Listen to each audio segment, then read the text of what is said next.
No matter.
Welcome, welcome, welcome. Hello, hello, hello. Whether you're new here, whether you've been here before, I am the original Velvet Wave of martial arts game of the Velvet Wave Shinobi, man. And we got some smooth velvety vibes to kick it with you on a nice Saturday. Get you through the weekend, man. Obviously, as you guys can see, your boy is rocking the neon lime green for the color of the day, but to offset the nice, smooth crispness of the neon lime green velvety do-rag, your boy got the alien shirt on today. Ooh, because it's the claw. Oh, yeah. Oh, yeah. Y'all like that. Y'all know y'all like that. And then I'm going to take it a whole different direction right now, right? So we got the alien shirt, right? We got the little aliens, right?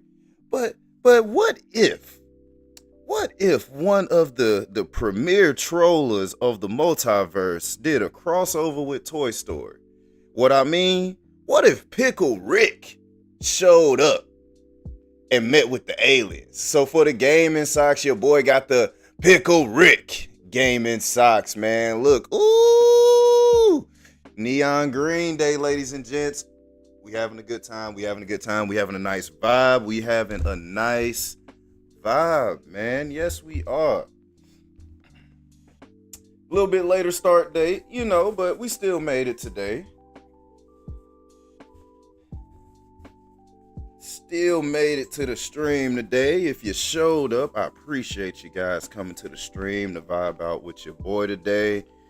Man, we gonna do something a little different, man. I'm kind of still getting my juices, my energy back, my vibes back, if you will. If you've been watching the last couple streams, the Shinobi's been trying to get his groove back, man. Life has been life, and I can't deny it.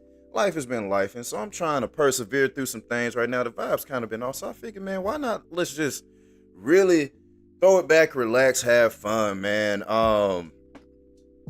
We might still get some gameplay in tonight, play some games, but we gonna just kick it, man. We gonna watch a couple of videos. We gonna react to some stuff, man. I watch a lot of different things on YouTube. A lot of different things on YouTube. So I figured, man, let's just watch some videos, man, have some fun, and then potentially just get to some gameplay and just rock out and chill, man. Just to get the energy going, get the vibes going real nice and smooth. Which speaking of vibes and being nice and smooth, man, if y'all like the color of the day in the gaming socks and you want to be able to dictate the next color of the day for the next stream, all you have to do is go down in my queue over on Twitch and hit exclamation point QUE the space bar and then the word join.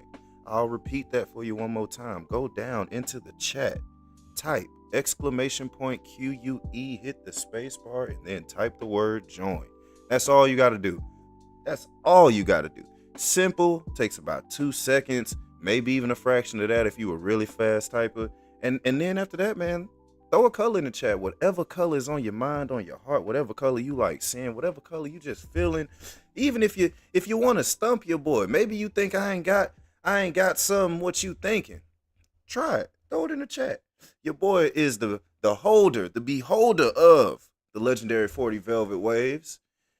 Now it is a little askew, lad. Yeah, if you saw my stream last night, my rack kind of fell over. I didn't actually organize it like I was supposed to. It's still, it's not broken or nothing, but they did kind of fall off and out of place. I had it all nice and colored and organized. But look, man, throw a color in the chat, and that will dictate the color for the next stream.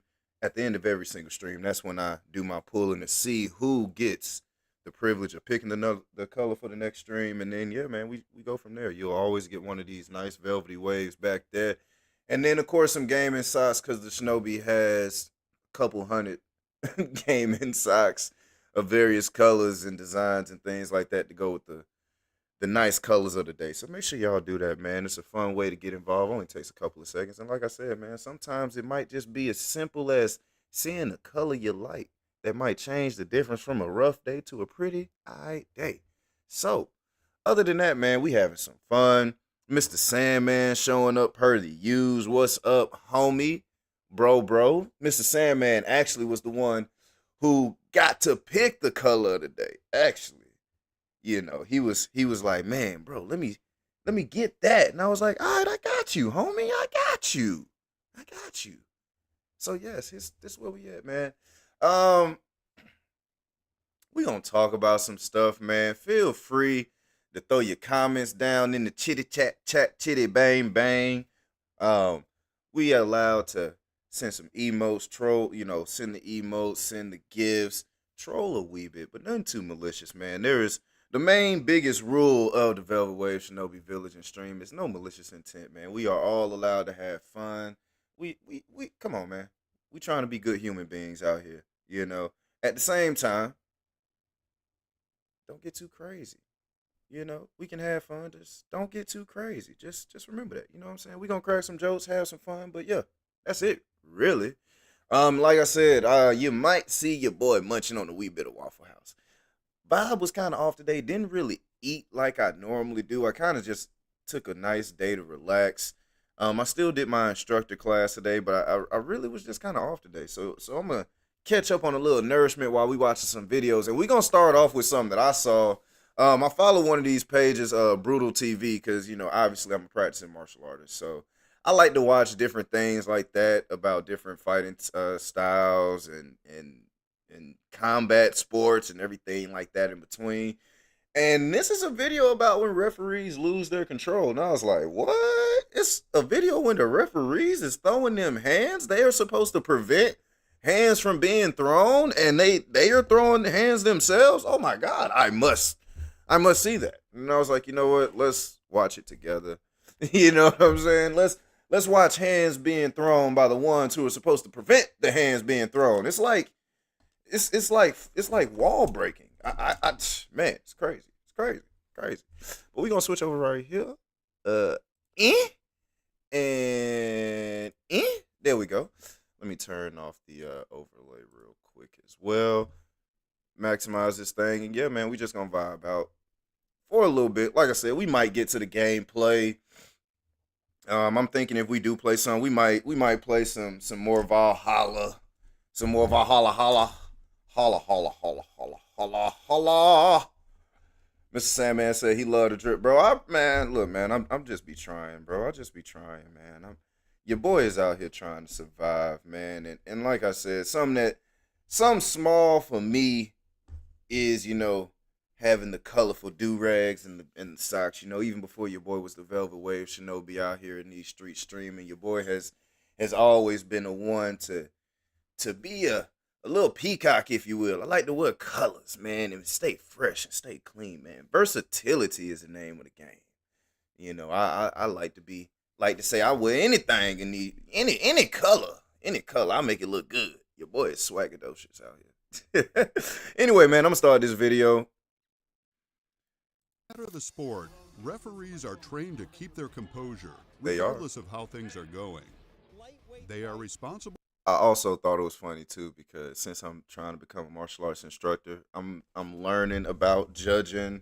I got some tips today too when I was helping instruct the class about what to look for when you're preparing students for testing and how to answer difficult questions when parents or even the students themselves come up to you and ask you, "Hey, do you think I can take the exam? Do you think I should take the exam or should I sign up?" Not a matter of whether they can or can't, but should they?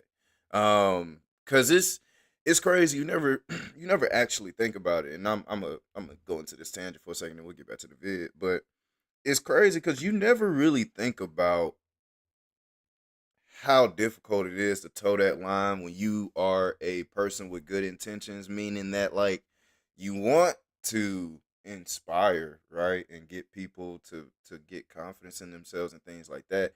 But you also have to set realistic expectations. And sometimes them expectations aren't necessarily the best, most necessarily good thing, like telling somebody, no, maybe you should wait a little bit, or maybe, you're not ready because of the reaction they'll give you. So it was funny. Like I said, that's why when I saw this video, I was like, oh, let's kind of watch this because, like I said, I got some information about that, and I'm a person who likes to not be too crushing when it comes to kids and students in general, because I know how it is, how difficult it is. You want to let kids know that they can do things, right? But you also don't want to set them up for failure, and especially when you're dealing with children in various situations, life situations, right?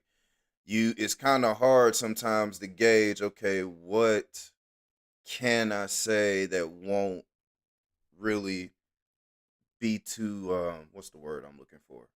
Won't be too critical for the child. You know what I'm saying? Like how can I help the kid out and they won't take it so bad because they're in a rough situation. But anyway, let me go ahead, throw this back on, and we're gonna see what this video got. I figure it'd be funny, something to watch, something to learn from.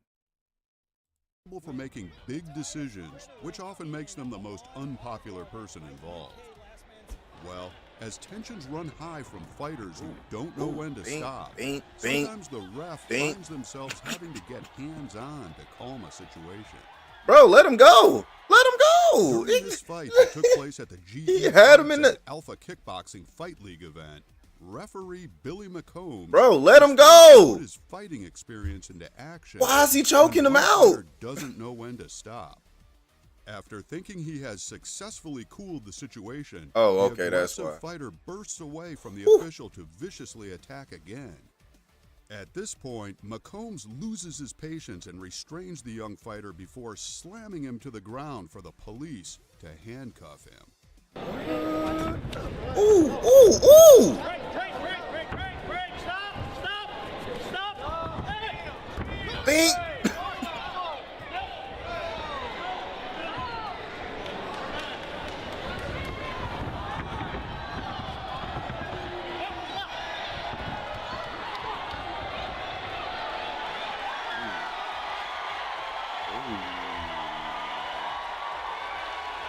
Bloody man.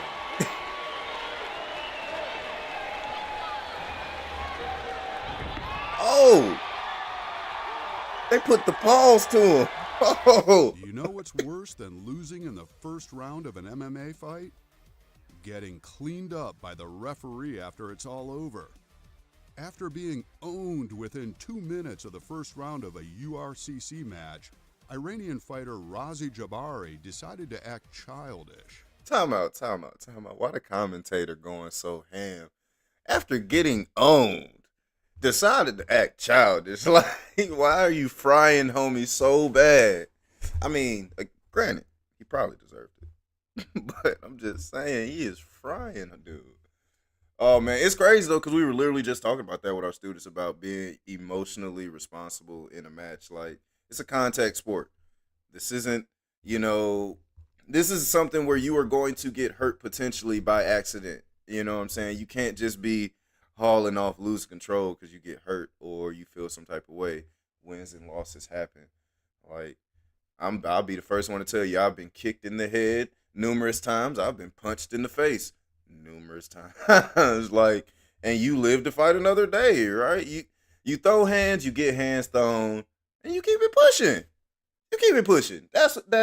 That is the path of a warrior, man. That's the pathway of a combat sport specialist, man.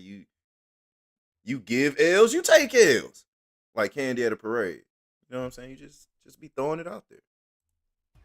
He refused to shake hands with his opponent and tried to walk away as the match results were announced. Yeah, that's disrespectful. Referee Joey Lepitin attempted to calm the situation, but Jabari allegedly cursed at him and gave him the middle finger.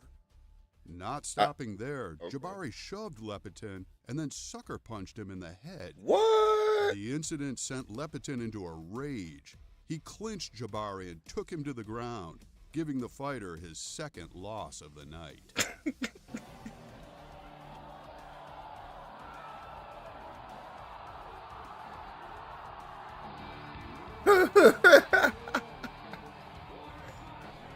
And especially in a lot of combat sports, most of the time referees are trained themselves. You think they just getting in the ring because they don't know what they doing. Wrong side of the bed, or he is the reincarnation of Bruce Lee.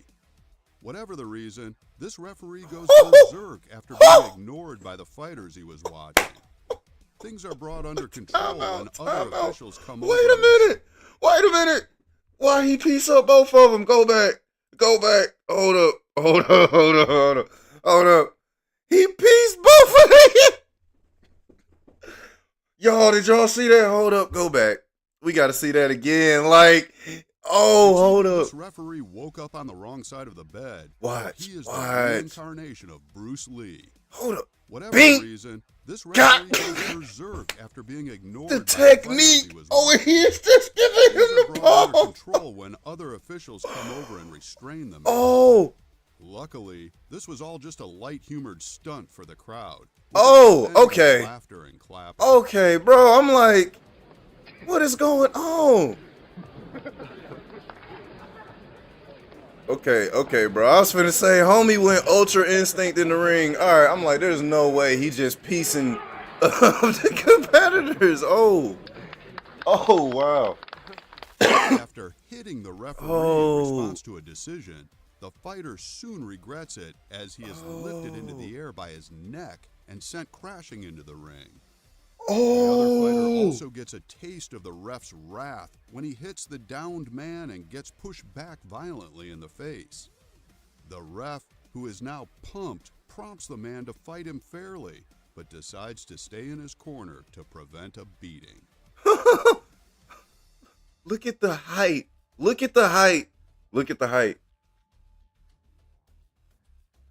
Both legs in the air, bro. Oh my gosh. Both legs in the air. After getting knocked out in the opening seconds of his fight with Croatian fighter Karlo Kaput, Renat Ljatovov managed to get back to his feet to fight. The only problem was, due to the confusion brought on by the pummeling he received, he started to fight the ref. That's why you gotta keep your hands up. Y'all got keep your hands up, protect yourself. Practice and put Ljatovov into a headlock. We tell people that all the time. Put your hands up. Look, open. Confusion brought on by the pummeling he received, he started to fight the ref instead. The quick-thinking official put his fighting skills into practice and put Ljatovov into a headlock until he passed out again and was helped out of the ring. Как обескураживающе начался. 10 секунд потребовалось, но посмотрите, не может себя No, no, no. Go to sleep. Go to sleep. No, no. It's all right. I got him. I got him. He just taking a nap. He just taking a nap. He's cool. I got him. I got him. I got him. He just taking a nap. Nasty sucker punch before the fight began should have given some hindsight into the way the fight was going to end.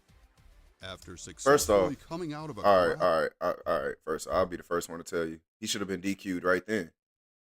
He should have been Why was he even allowed to fight? He should have been DQ'd right then. This is the beginning handshake. This nasty sucker punch before. Nope. Bro would have been DQ'd. Bro, that is. All right, man. So I'm sorry. I'll be the first one to tell you, like, I don't understand. And shout out to the instructors who aren't like what I'm about to say.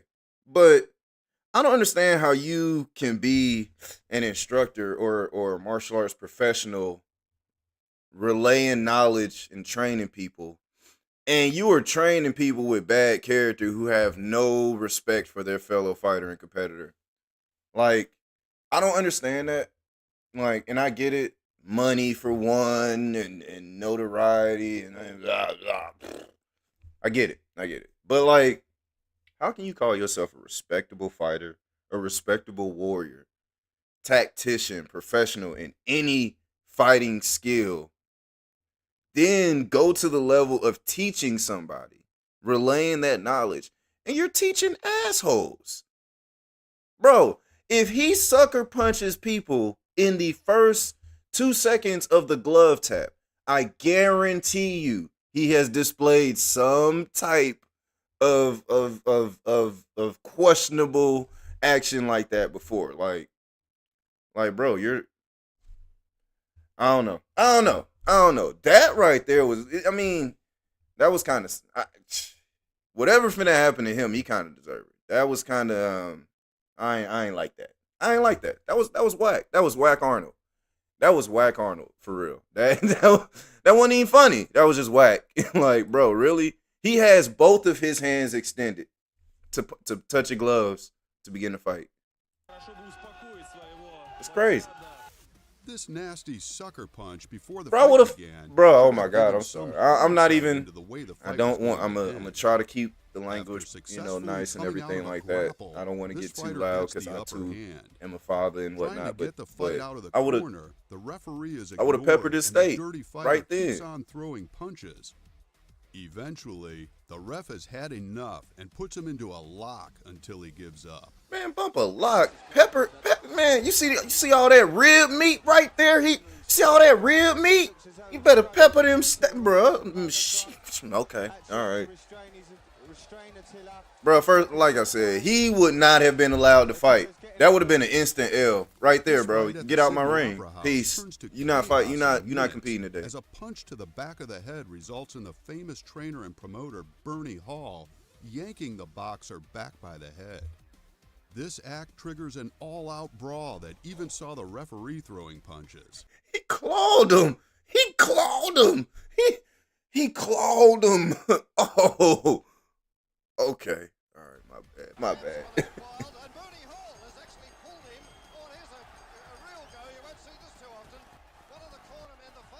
Ooh.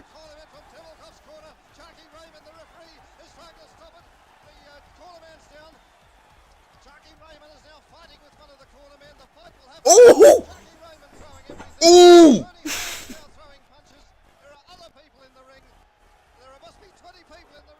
This fight starts out with one contender getting an absolute onslaught of punches and kicks before finally hitting the canvas. The best fight, however, was yet to come as a corner man enters the ring to argue with the ref. Things soon escalate, which results in an impressive knockout by the official and a brawl breaking out.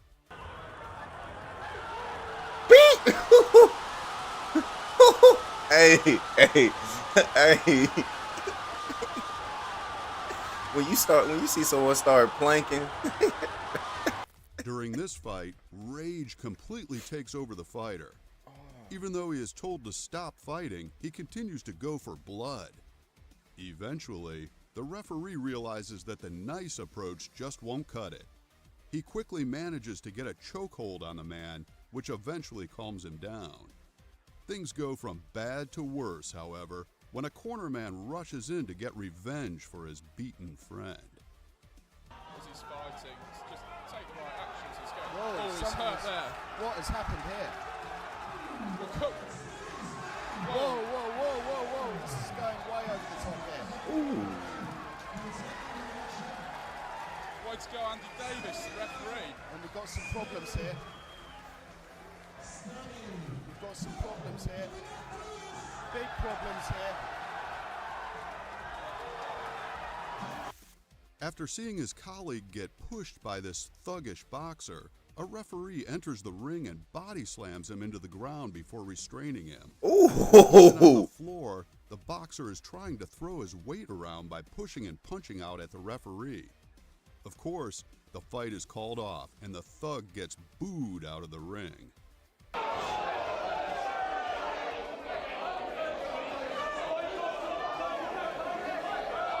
Some WWE finna happen right here. Watch. 3, 2, 1. Boom. Oh. After prematurely calling off a fight, there were some cornermen who did not take kindly to their fighter losing so early. As they flood into the ring, the ref is held back by other officials so that he doesn't do something he will later regret. Luckily, the men screaming at him were all bark and no bite, which ended with the security taking them away. Have a little melee in the ring. All the fighters upset. Then they stop the fight. Somebody hit somebody. Amateur lightweight Damn it. fight. I'm sorry, y'all. Like, I'm waiting for somebody to hit somebody. I'm like, Leon Roberts is forced to put his MMA training into action and put one fighter into a chokehold to stop him beating down on his opponent. In fact, the near-naked choke was executed so well that it put the two competitors to shame. This is another example of a referee using their own fighting experience to prevent any further damage coming to a fighter. Amateur lightweight fight with Matthias Frederick and Ahmad Oswald at Fight UK Last Man Standing. Now look at Bro, you were Leon Roberts. He's in there. Does he have the hooks? man, all I'm After saying performing is a move that the referee that's dangerous. I mean, not only is that kind of bad as a fighter, right? Can be dishonorable, but like it's dangerous too. You tune out so much that you no longer pay attention or listen to the ref. Like, even if you're not doing it to be a joke, that's dangerous that you just lock out like that. You just go blank. Oh man, I just go blank. That's not good. That's not nothing to be proud of. You happy about that? You think that's cool? That's what's really hood? That's what's really hood. No self-control. That's the problem. Man, people ain't got no self-control. No self-control, just really hood. You just go black. You just black out. Ah! I'm just gonna black out. No, bro. What are you doing? What are you doing? Especially if you're a professional fighter, you messing up the bag. You killing the bag right now. Your job is to not lose control. Like, come on.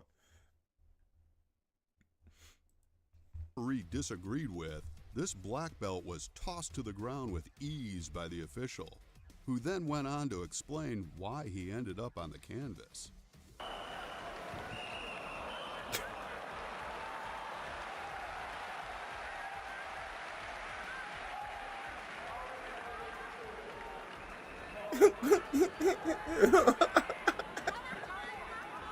It seemed like the This ref was next entry talking. is another example of a referee using a technique to defend himself.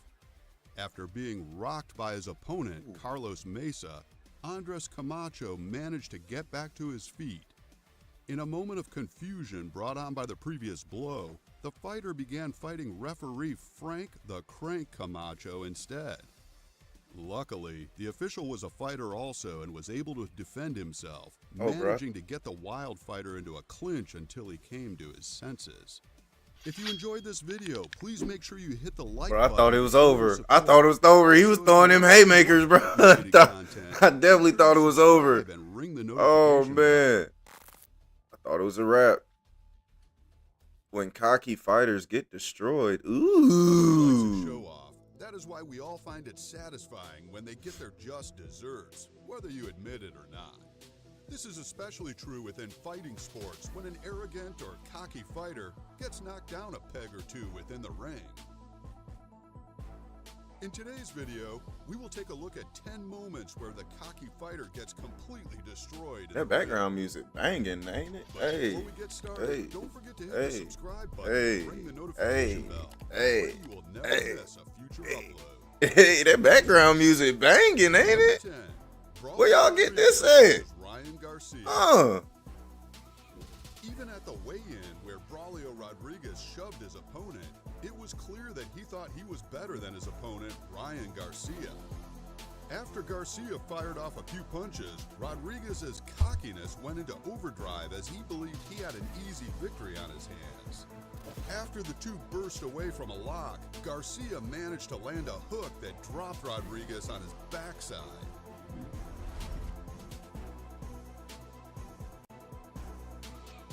Unfazed, Rodriguez continued fighting and began showing off by trying to dodge punches. He later danced on the spot and even stuck his tongue out tauntingly. Of course, it was all front and Garcia managed to knock his cocky opponent almost clean out of the ring. Oh. Oh. Number 9, cocky Irish fighter. Despite cocky Irish fighter James Gallagher trying his hardest to intimidate his opponent, Ricky Bandejas, at the weigh-in and before the Hey, fight, hey, hold on. Mark it in the tent. Hey, bro. Your last name was Gallagher? Bro, if you did not go into the ring at least one time with watermelon, bro, that was a missed marketing opportunity. That's all I'm saying. I don't know this fighter particularly in his history, but bro, if you never went to the ring with a piece of watermelon, bro, you was not marketing yourself correctly. Your manager should be fired. Your last name was Gallagher? Bro, I'd be walking around with a hammer and watermelon everywhere. I would find Gallagher and get Gallagher in my on my ring. Like, come on, man. What? That's marketing. That's free game. Anyway. cool and humbled, right up to the moment he savagely knocks Gallagher out.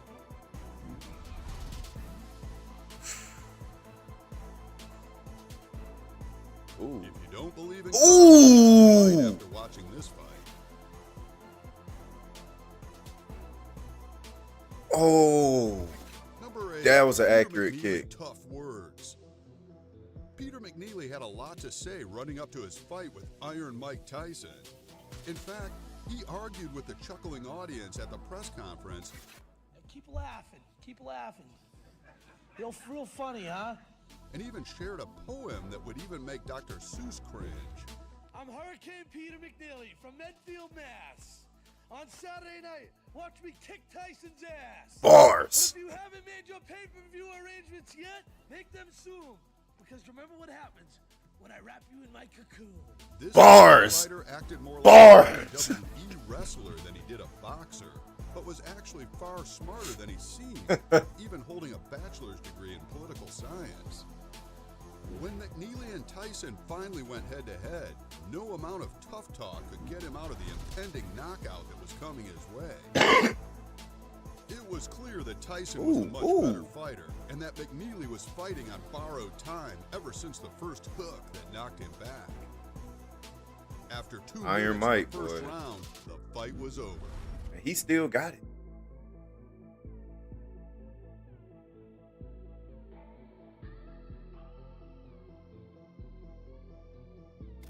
Number 7, Badr Hari versus Peter Graham. Cocky kick fighter Badr Hari showed Peter Graham nothing but disrespect running up to the fight. At the press conference, he refused to shake hands and went on to insult Graham by calling him an amateur. Later that day at a press conference, Hari couldn't resist trying to intimidate Graham. Also, My planting bad. a This kiss on the I can't even Australian focus on the video. This thing's just banging for me right now.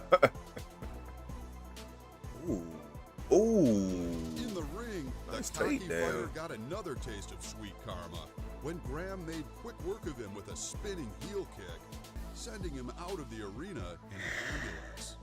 Not bad for an amateur, right? Oh, Number that 6, was actually KSI versus Logan that was Paul beautiful. 2. Both being huge YouTube personalities with even bigger egos, when KSI and Logan Paul first announced they would fight, both YouTubers showed a level of cockiness that only fueled the rivalry further. I actually First remember fight this one. ended with a controversial draw that merited a rematch the following year. I mean, Logan, I think there's only one thing to do. I think we got to have a rematch. Giving both guys more than enough time to trash talk each other on their platforms, as well as turn their press conference into a trash talk circus. When it came to the rematch, both fighters didn't exactly pull off what they had promised beforehand, but KSI did manage to win on points against Logan Paul, who had predicted that he would knock KSI out in the first round. Yep. Number 5, Show Off gets owned. Oh, that's from Never Back Down. I remember that scene. A fighter steps into the ring, formed by spectators, by jumping in and spinning like a ninja. He is so confident that he will win, in fact, that he even gives some of the audience Bro, a high five. I believe that's footage from Never Back Down Win. that they are portraying. Hold on. Unfortunately, Let me things double check. didn't Let go me down look the way closely. he wanted when he jumps, backflips, and front flips right into a devastating punch that almost knocks him through the floor. Yes, that's from Never Back Down. I've seen that movie. I got that movie. That's literally Never Back Down from a different angle. That's probably one of the Showboat her back up. that's probably one of the cameramen or somebody extra, but that is literally Never Back Down. You cannot. Save him a lot of pain. This is not authentic fight footage. And his hand was actually on the side of his face. He didn't actually hit him. That's why it's from that angle. Bro, y'all can't, man, fake news. Bro, hold on, man. Matter of fact, I can't let that go. That's from Never Back Down. What? Matter of fact, we finna find this right now. We finna find this right now. Duplicate. Y'all not finna. They playing me. They playing me, bro. Bro. I done seen a lot of movies in my day.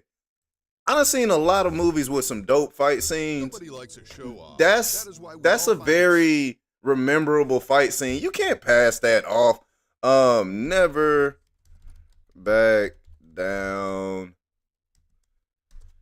Where is it? Where is it? I'm gonna watch this. Watch this. Watch this. Where hold on. Fights, capoeira fight scene. Oh shoot. Y'all finna see me mess there. No, yep, there it is. Y'all finna see me mess up the right here. Here it is. Watch this fight.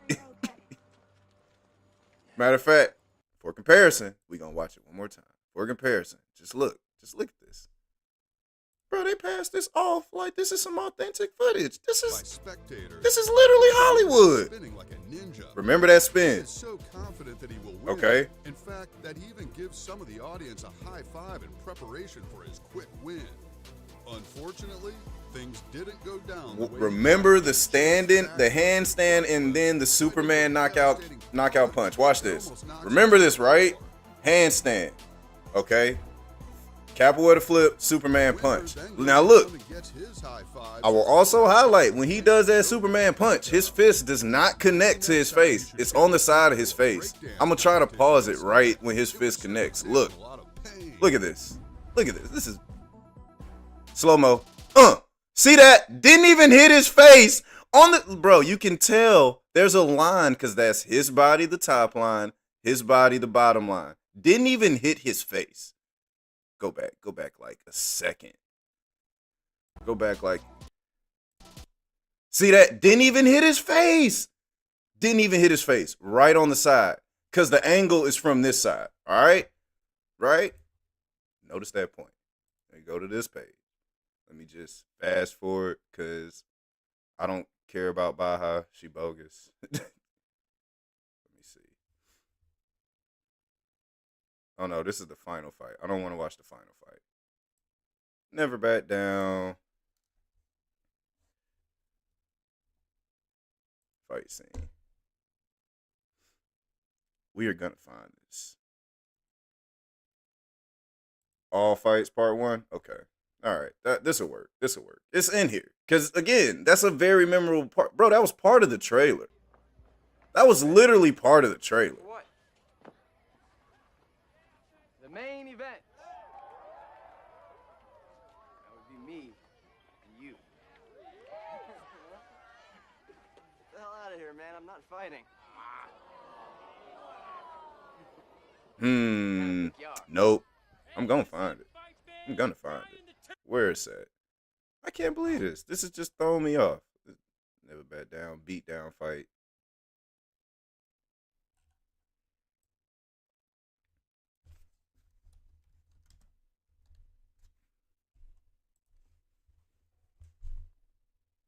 Boom. Nope, that's the one we just watched. This is it. This is it. This is literally the scene. Watch this. All right, look. Oh, he's so cocky. He did a flip. He was even so happy. He high-fived all the handstand. Watch this. Superman punch from a different angle. This is literally. We just saw this. Oh my gosh. Wow. Yo, they played us. They played us. They definitely played us. And even from that angle, you can see he didn't hit him in the face. Even from that angle, he never hit him in the face. Hold on. Can I catch it? Can I catch it? Can I catch it? I want to catch the moment where you see his fist so casually go next to his head. No,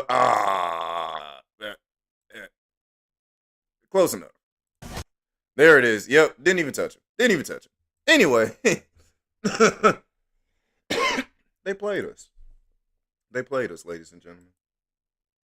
This is not real footage of when a cocky fighter gets destroyed. I'm disappointed. I'm disappointed.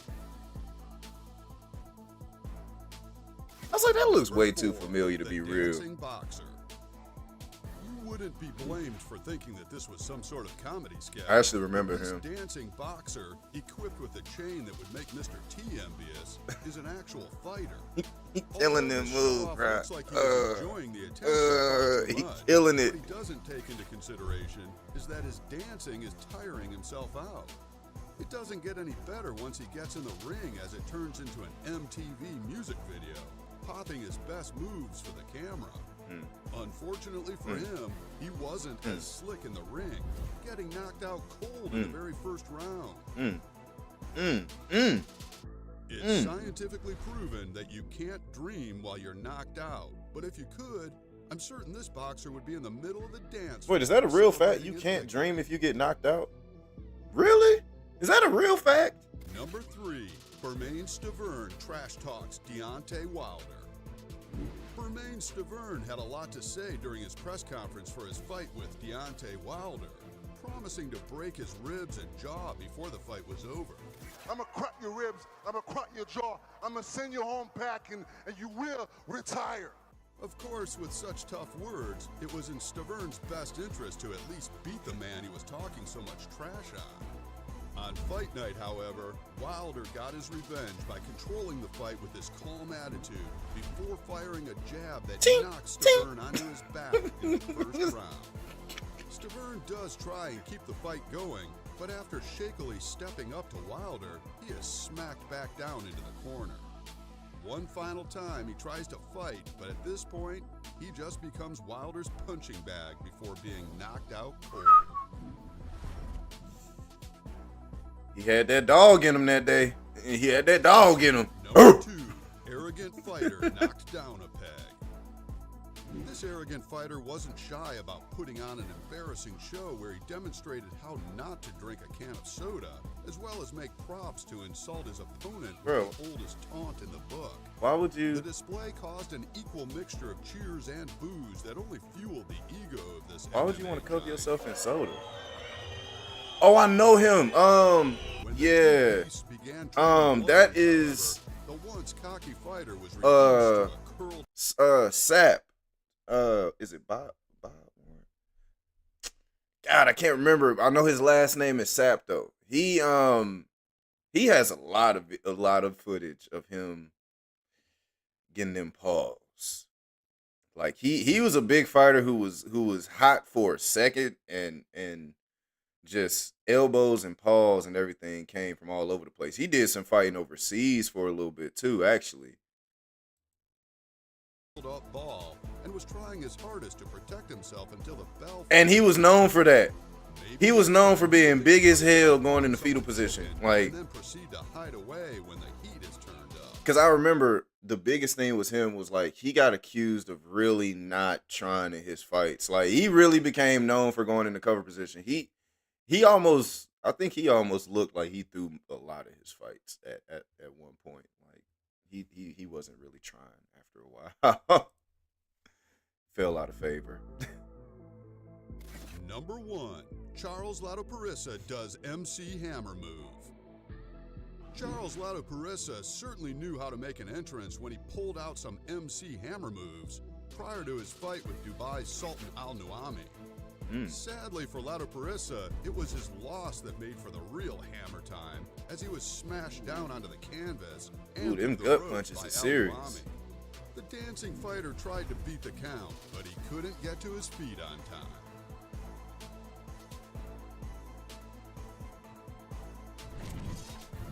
And that concludes our video on 10 fighters who got instant karma after being cocky.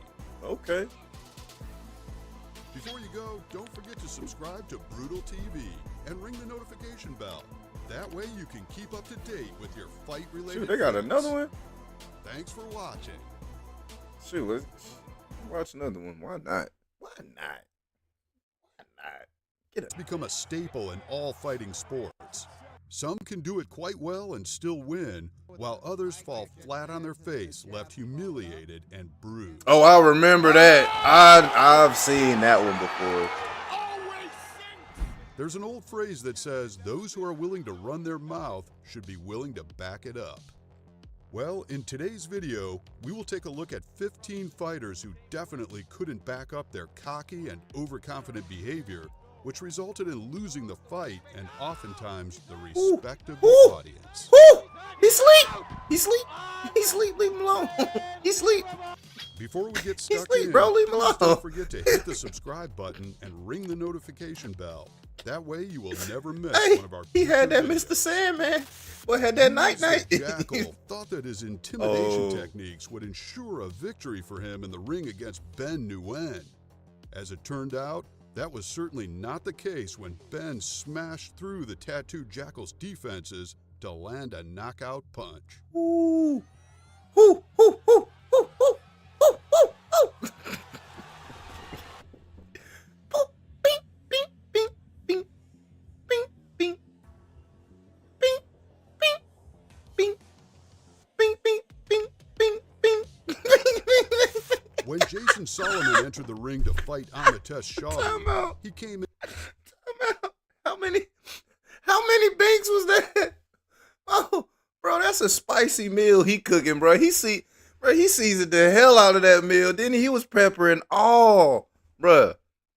He peppered the hell out of his steak, bro. I thought it was just gonna be a couple binks. He kept throwing more pepper in it. Like, damn, bro, you must really like spicy food. 1, 2, 3, 4, 5, 6, 7, 8, 9, 10, 11, 12, 13, 14, 15. When Jason Solomon entered the ring to fight Amatesh Shawby, he came in with a bad attitude, even pushing his face into his opponents. Well, Shawby managed to knock that chip off his shoulder in just 9 seconds. Maybe next time Solomon will show a little more respect in a sport where you can get your face hammered. Yo, we might watch some street beefs after this. Oh, he's hurt! He's hurt! He's hurt! He sleep, bro. He sleep. Bro, he sleep. Leave him alone, bro. Bro, he taking a nap. What you doing? What you doing? French Chill, boxer chill. Fabrice Adiri learned the hard way that you should never Oh. celebrate a win until you've actually been declared the winner. The dancing around Oh. and dodging only left him open for Sam Maxwell to take the upper Bro, hand. this ain't NBA Street. What are you doing? What are you doing? Your boy look like Bow Wow. Basketball is my favorite sport. That's what he doing right now. Put your hands up. Bro, put your hands. I told him to put his hands up. I told him to put his hands up. Why didn't he listen to me? Michael Pereira is arguably the king of showboating. I want the Klitschko's heads, plain and simple. No doubt. You and your brother. And I'm going to have them. This year, I'm going to have both of them. Klitschko is one of the most reserved fighters in boxing, refusing to engage in trash talk. Well, Good, when David Haye decided to go out of his way to taunt the fighter during the lead-up to the fight, even printing off a t-shirt of him standing over the Klitschko brothers with their decapitated heads in his hands, Klitschko made sure it was he who got the last laugh.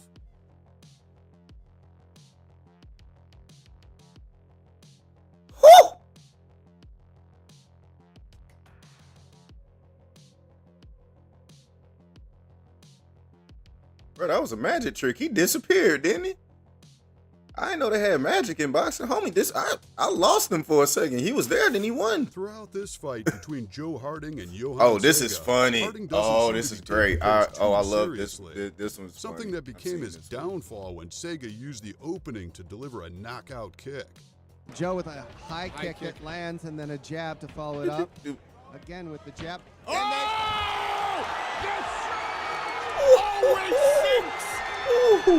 And it don't get old every time.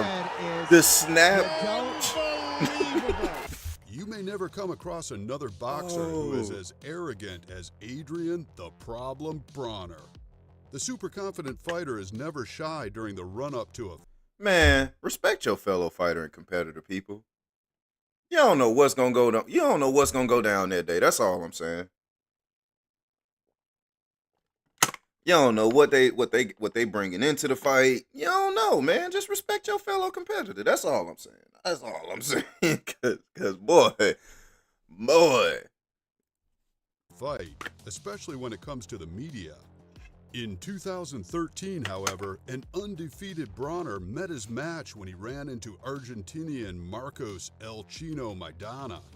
After showboating at every chance he got, it was Maidana who got the last laugh. He knocked Bronner down for the first time in his career in round 2 and went on to win the fight. that body shot. Oh, I saw that. No, that liver shot, boy. I saw it. Y'all, bro, did y'all see that? Giovanni Andrade's No. Y'all glanced over that. It wasn't a headshot that took him down. Look at this body shot. Look at this deadly body shot. He knocked Bronner down for the first time in his career in round 2 and went on to win the fight. Did y'all see that? That was straight riblet meat. That was straight, bro. He tenderized him. He was tenderizing him. Look at this. Look at how smooth it was. You see that? Look at the opening. His hands are up here. All this is just rib meat, just hanging, just open, ready to be tenderized and seasoned up to be thrown on the grill. He finna watch these ribs get seasoned up one time. Watch the seasoning he throw on these ribs. Look at this. Alexa, what's an Argentina pepper? The Patagonian pepper, a rare and highly prized pepper, originates from the remote and wild regions of Argentina. Known for its intense and fruity flavors, it is highly regarded by chefs and is commonly used to enhance various dishes, including meat, salads, and soups. The Patagonia pepper. Watch this Patagonia. Watch him throw a little Patagonia pepper on these ribs. I wonder what Patagonia peppered ribs taste like. Let's find out. Let's look at it. Let's look at these Patagonian ribs in preparation. Bop! You know it was a rib shot, cause as soon as he registered it, he went back like his eyes got big and watery, like oh that Patagonia, that oh that spice. Giovanni Andrade's bizarre dance style movements might have kept the audience and announcers smiling, but it's clear Guillermo Rigondo didn't find the funny side to it. After falling down without getting hit and joking around, Andrade found himself on his knees again, only this time it was because of a body shot that stopped him from going on. Oh, okay. You can see Rigondeaux has not learned how to do that. Ooh, he did it too.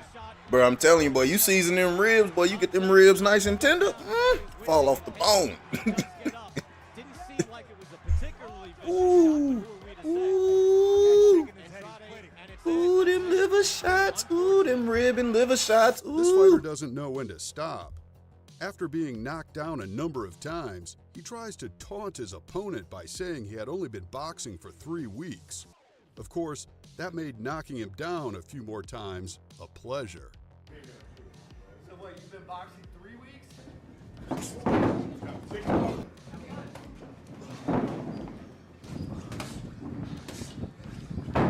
It didn't even look like he got knocked out. It literally looked like he just dove at the floor. Lennox, I'm coming for you. I want your heart. I want to eat his children. Although Mike Tyson said Mike, he was going. Mike Tyson said some crazy. He said, I want to eat his children. No, Mike. No, Mike. What are you talking about, Mike? I want to eat his children? No, bro. What are you talking about? What are you talking about? Oh, man. Crazy. Okay. What? I haven't been on Street Beefs in a minute. What they got going on in the Street Beefs? Let's see what they posted a day ago.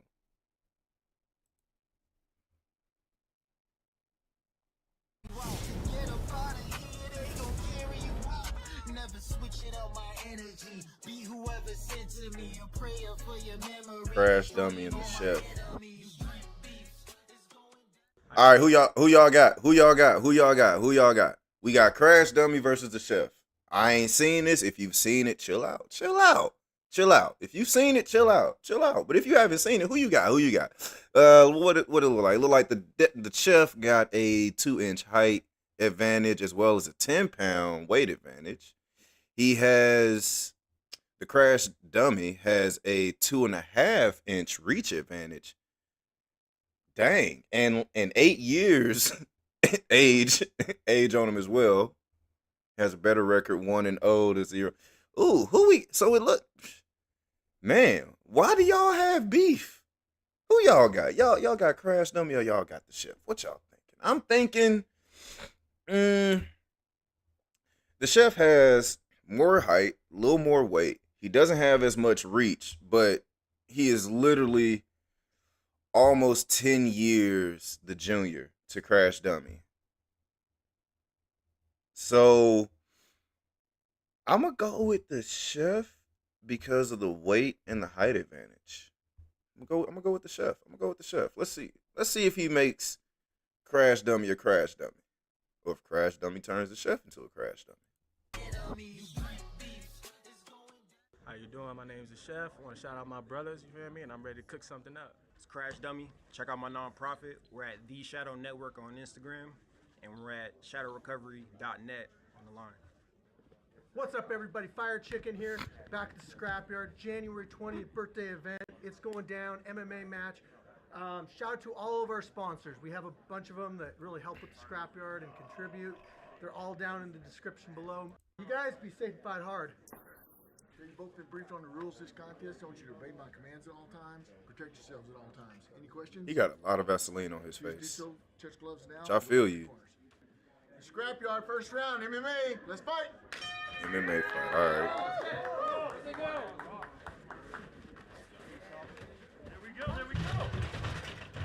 Use that wall. Oh, they go to clinch. What they got? There we go. Get the guillotine.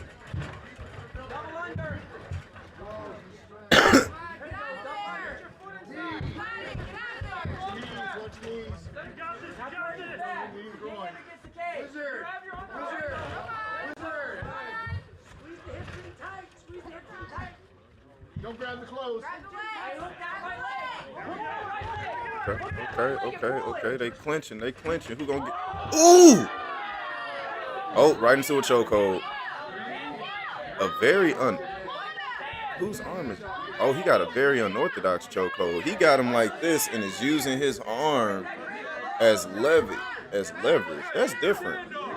That's also very dangerous because I'm a very flexible dude, but that seemed like some pain right there to be trying to do all that.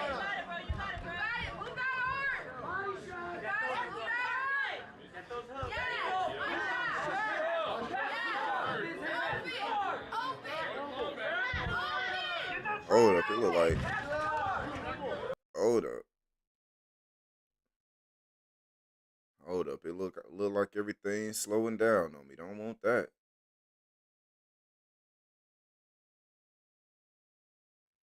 Pause it for a second.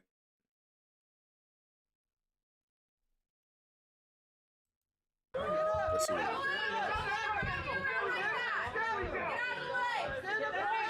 Oh! Yeah, bro, that's it. Bro, you got it. Finna say rotate, man. Wrist control. Nope.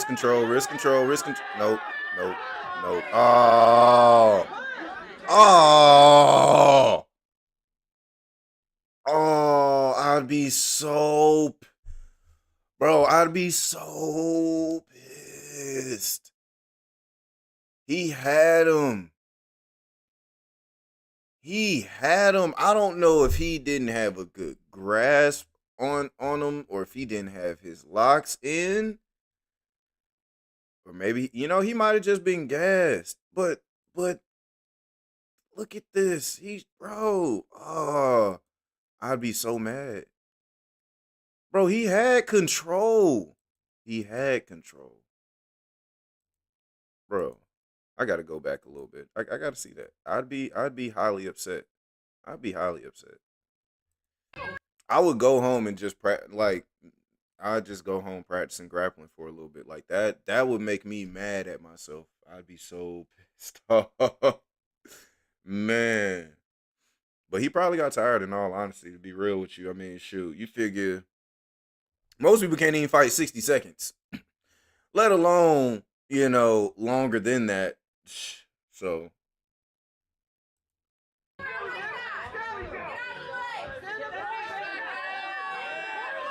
Okay. Switch ankles. Okay. He probably should have had the other ankle on top, but that would have been better. He let him go. I think he heard switch ankles and missed. I think what he wanted him to do was, instead of having his right leg on top and hook under with his left leg, I think he wanted him to put his right leg under and re-hook opposite, but he let go. He was probably tired. Yeah, they both tired.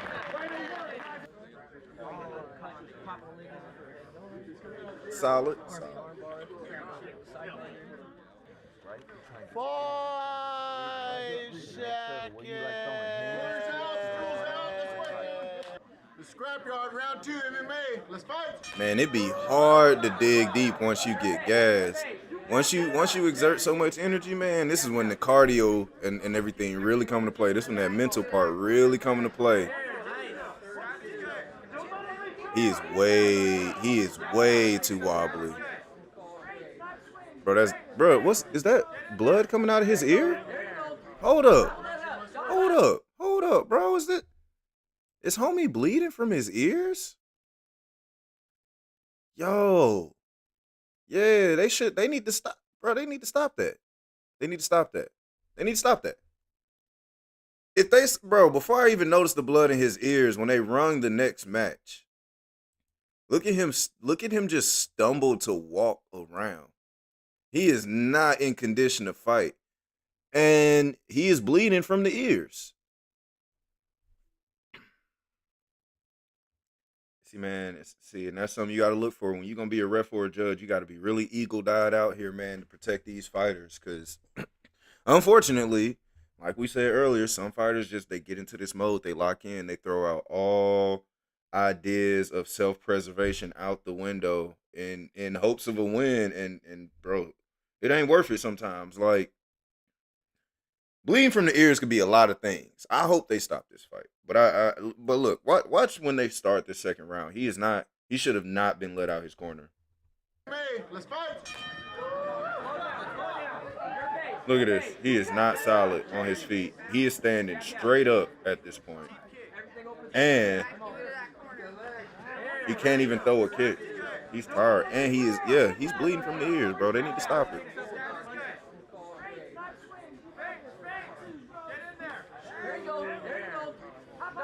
Stop the fight. Stop the fight. Stop the fight, man.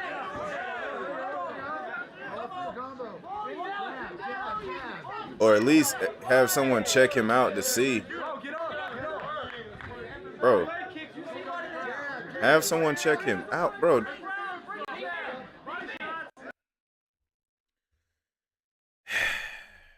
They not looking out for this fighter, bro, and I kind of don't like it. But we gonna see. We gonna keep watching it. I got compassion for life. So seeing stuff like this is like, come on, man. Let him fight another day.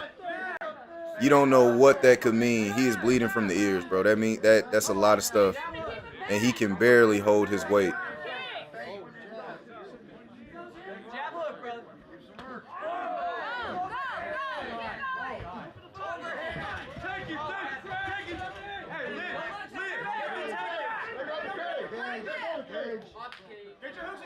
Get your hooks in. Body triangle. Come on, get your hooks in. Oh.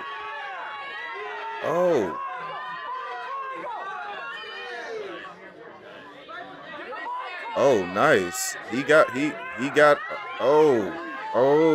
come on. Oh. Yo, good effort by both the competitors right here. Good effort. Bro, I definitely thought they should have called the fight with you with how you was looking, but for you to have a nice little hook in there and shoot, and even homie on the bottom. That's a whole grown man that is on your back. Good job to both competitors right there. That's some heart right there. I still don't like that his ear is bleeding right now, and no medic has looked at dude like, hey, do a vision test or something, but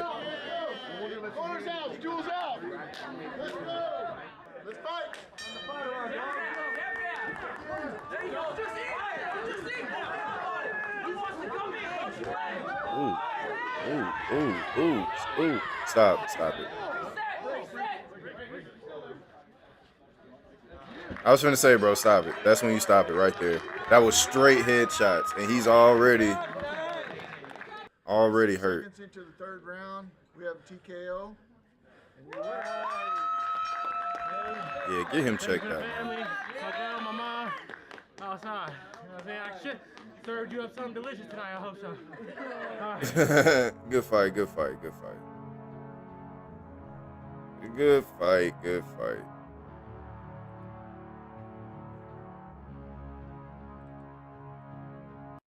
Catch up, watch another one. What else they got out here?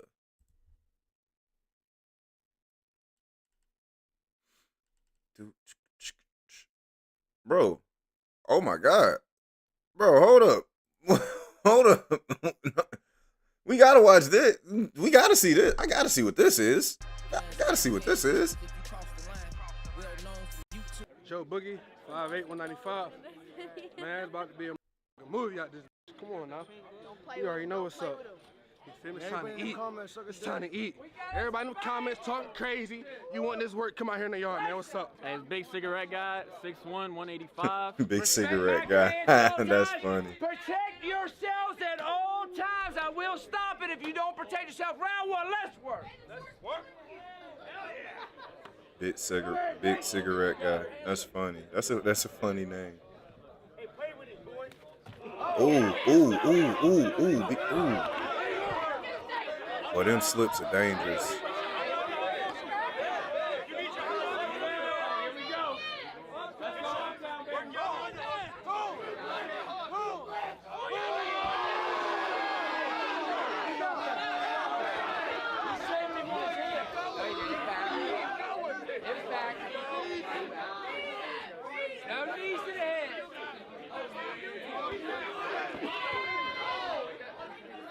Ooh. But these heavyweights, boy. Heavyweights. He went uptown. He's ready. Don't jab too.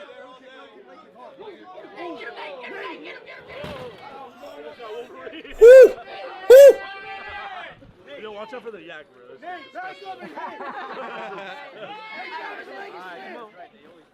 Get an underhook. That's so close. Hey, take him to the right. Put your leg on the outside and then going back the opposite way. Don't do it. Ooh. Oh my God.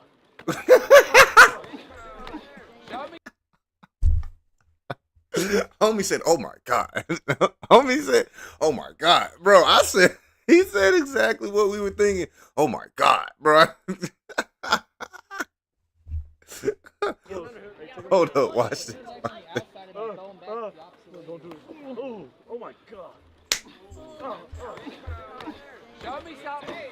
Oh my gosh. Hey, pay that man a little extra dollar or something for that. That commentary is great. 30 seconds, man. 30 seconds. He is hitting all that rib meat.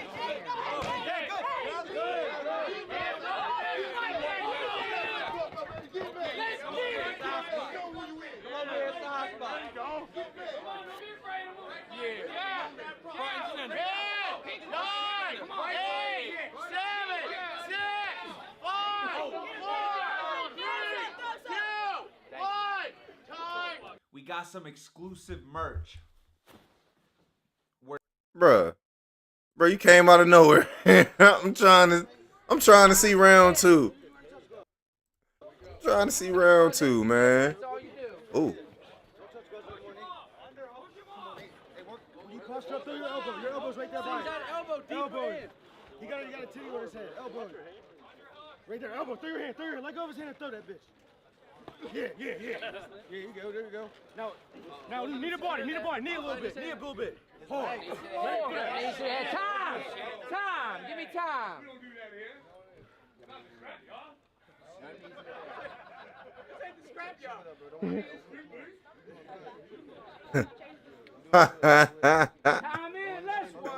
He said, "This ain't the scrapyard. This street be." Hey.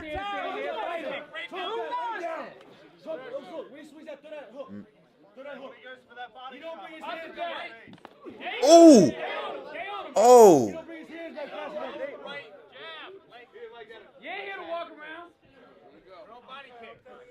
It's where conditioning come to play right here. Those are two big men throwing a lot of power, a lot of strong grapples. It takes a lot of energy.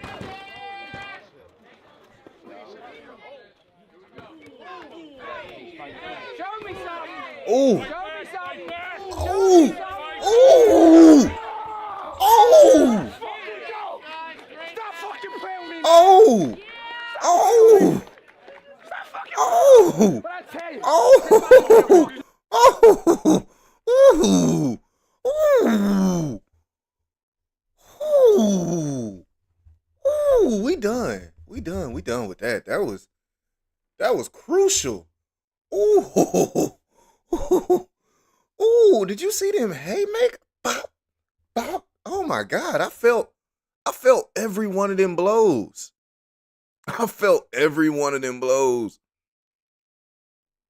Yo. No. I was just about to say, like, if Big Cigarette Guy could outlast these blows and just have him use all his energy up and get some good shots, it'd be tight. But this right here,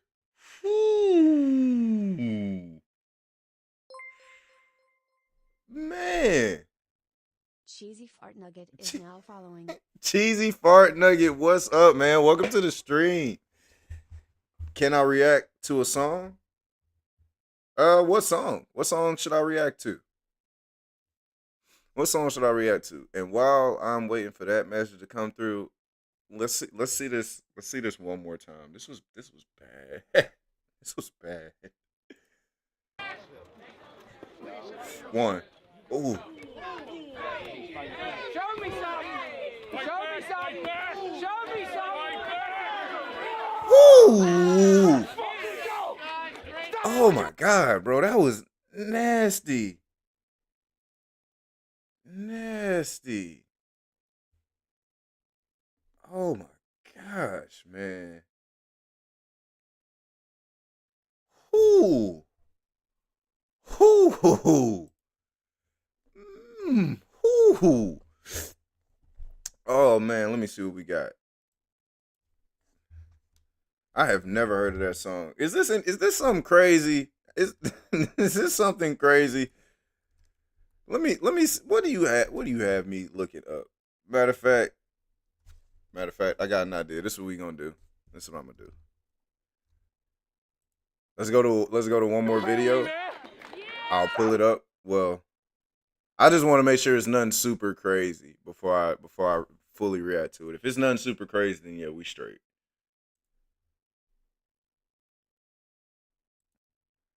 Let me look it up really quick while this is playing. Добрый вечер. Меня зовут Евгений Курданов. Я моряк из Крыма.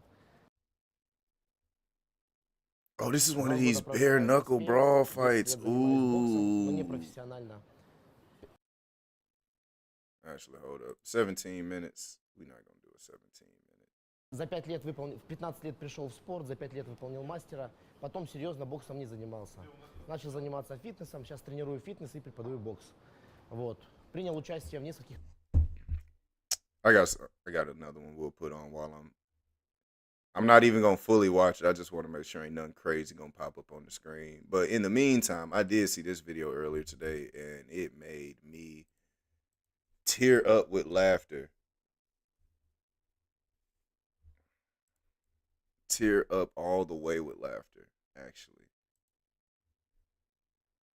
So this is a page I found earlier, just when I was going down the rabbit hole of YouTube. And basically what this guy does, he treats animals in the animal kingdom like in the theme of like video games. So he talks about the different animals and like their abilities and things like that. He said it's good. Okay. All right. Let's watch this and then yeah, we'll do Shitty Times by Kevin Heart Attack.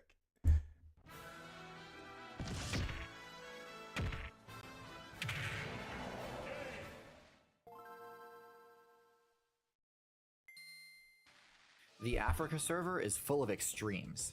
You've got the most powerful builds in the game, including the largest terrestrial build in the entire game currently. But while the African bush elephant may indeed be the largest, it isn't the tallest. That title goes to the subject of today's video, the giraffe. But is being the tallest build in the game actually that effective of a strategy? How does it play out in practice? And what abilities did the giraffe spec into in order to compound its innate advantage? Faded up in this thing. What is up, bro? Grants it several benefits. The first of these is hey, pause for the cause. Pause for the cause. What's up, Faded, man? How are you doing, homie? Hey, y'all out there watching the Velvet Wave Shinobi stream, man. Faded Creation is another dope streamer out here. Another one of the first streamers who I met out here when I first started streaming. He's a real cool cat. Streams some dope content, man. I'm doing good, bro. I'm doing good. I'm switching it up today, man. You know, I wasn't really, you know what I'm saying? I've been having that little funk in my life and everything. So I'm trying to kind of get relaxed, get into swing things. So we watching a couple of videos right now, reacting. I might get into a little gameplay here in a wee bit, but we just reacted to some stuff, having fun, cracking some jokes. We actually watching some fight videos too. We was watching some crazy knockouts and street beefs and brutal TV and stuff. But yeah, man, we watching this real quick because I thought it was funny as hell. They were talking about giraffes and bruh, just. And then we got another video coming up shitty times that we're gonna react to. So anyway,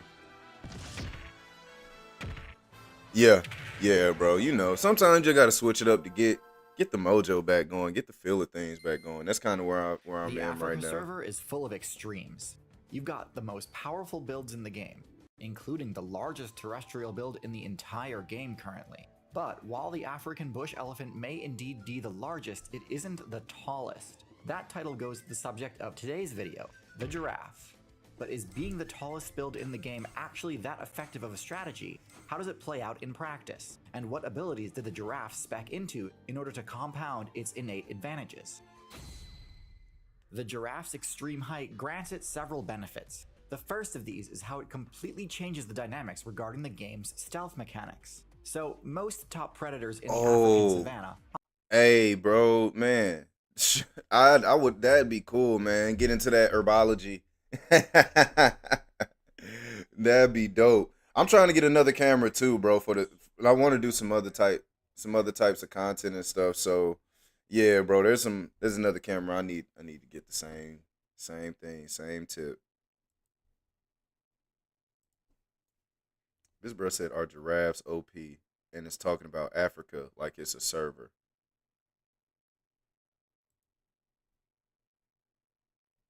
Opt for the ambush strategy to get within striking range of their targets. They tend to rely on a combination of innate camouflage and use of natural cover to evade detection while closing most of the distance, breaking from cover only at the last possible second when they believe they can close the remaining distance before the target has a chance to react. This strategy is almost completely useless against the giraffe, because the stealth benefit from natural cover, things like tall grass and bushes, is entirely negated when viewed from a high vantage point. While staying low to the ground may obscure your character from the perspective of something like a gazelle or zebra. Yeah, cheesy fart nugget. I'm gonna get to it, bro, after this video. Was seen coming from quite a ways off. The second main benefit granted to the giraffe via its height is a bonus to its defense. What is the zebra because the giraffe's hurt box is elevated significantly off the ground, it's extremely difficult for most players to land a hit on the giraffe's vitals.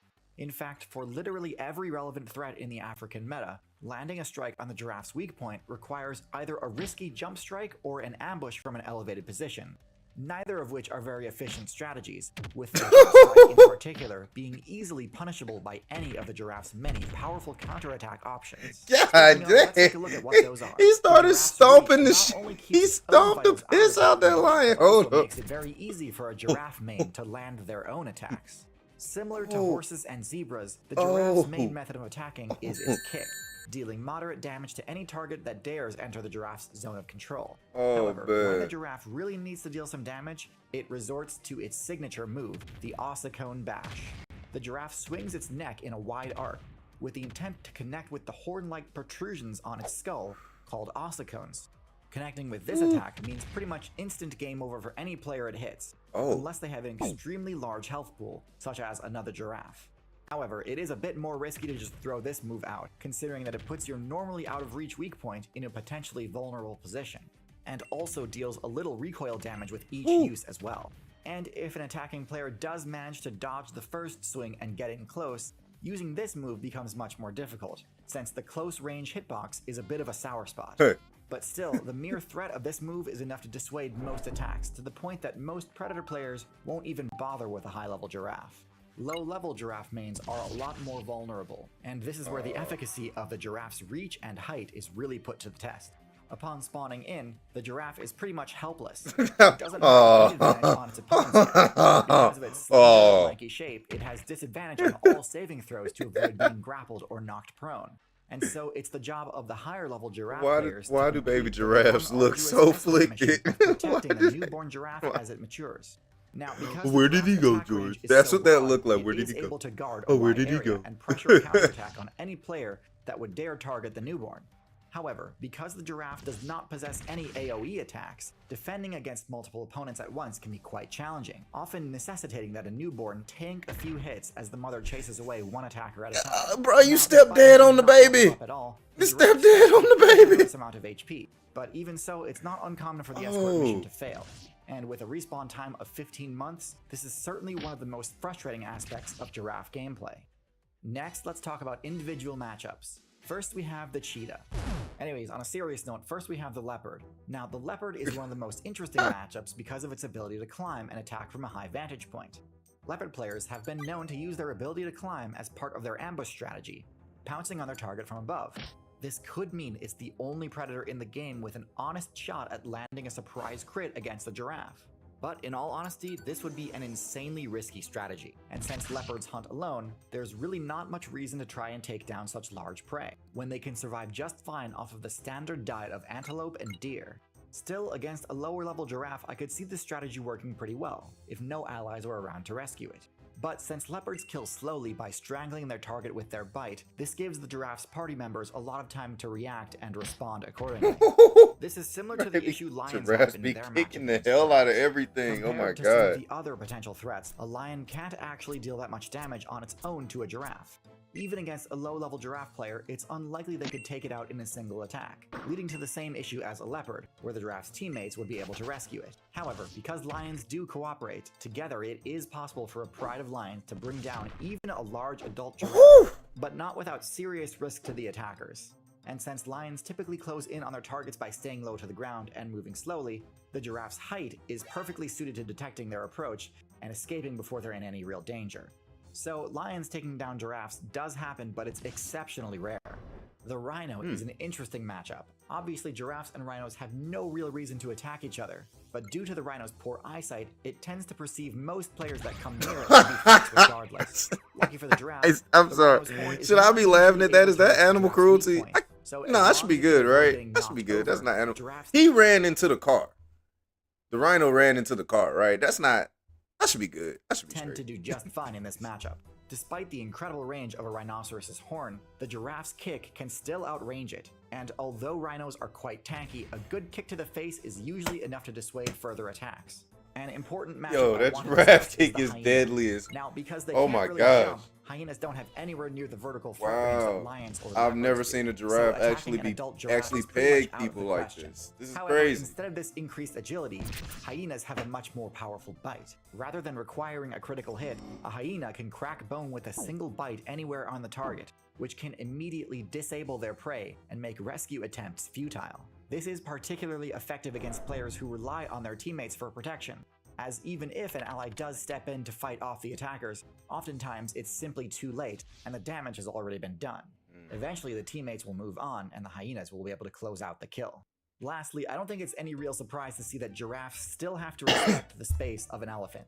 Elephants are tall enough to gore a giraffe with their powerful tusks, so if there's ever a territorial dispute between an elephant and a giraffe, the elephant always wins. Thankfully for a giraffe, its longer legs grant it a faster run speed, so while elephants do pose a serious threat, this hardly ever actually results in direct damage. In fact, by and large, rather than competing with other herbivores for the best resources, the giraffe's unique access to treetops means that it actually makes a lot of sense for other herbivores to tolerate or even appreciate the presence of a giraffe. I just They think aren't this is taking really away any food interesting they how would he access did. anyway, How he and they really also serve as turned an early warning system if they see predators coming. an animal So, while they're informative definitely video not the most into a overpowered video build, they're game certainly up there, near themed untouchable for the video vast majority game. of their Like playthrough, this is and a dope. fairly reliable protection in the early game. I'd put them in solid A tier. In fact, it's somewhat strange that other herbivore players haven't started speccing into similar height advantages to gain the same survival perks as the giraffe. The giraffe is extremely unique in its role in the meta, which is weird because historically, the treetop grazer giant type build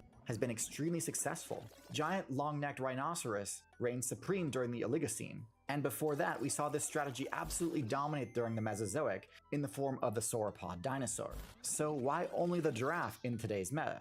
There are a few theories on this, but that's beyond the scope of this video. In terms of strategy and playstyle, the closest thing we have today is probably the camel, but surprisingly, the giraffe is not that closely related to camels. The giraffe only has two close relatives in the current meta. The first is the okapi, a strange build that functions as sort of a middle ground between deer and giraffes. And the second is one that basically nobody would expect, the pronghorn, which is completely different than the giraffe in both stature and location. Both the okapi and giraffe are only playable on the Africa server, but to find the pronghorn, you need to travel all the way to the North America server. The pronghorn deserves an entire video to itself since it's such a fascinating build with an extremely distinct strategy from everything else on the American server, And guess what? That video, it already exists. You can watch it right now, a month before everyone else, by subscribing to Nebula, a streaming service owned and operated by and for creators like me. Let's Nebula react to has this video that Cheesy Fart Nugget wanted me to check out.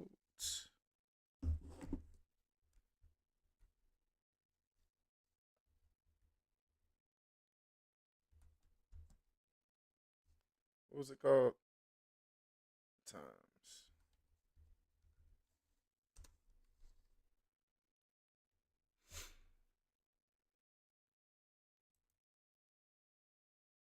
Did I spell it right?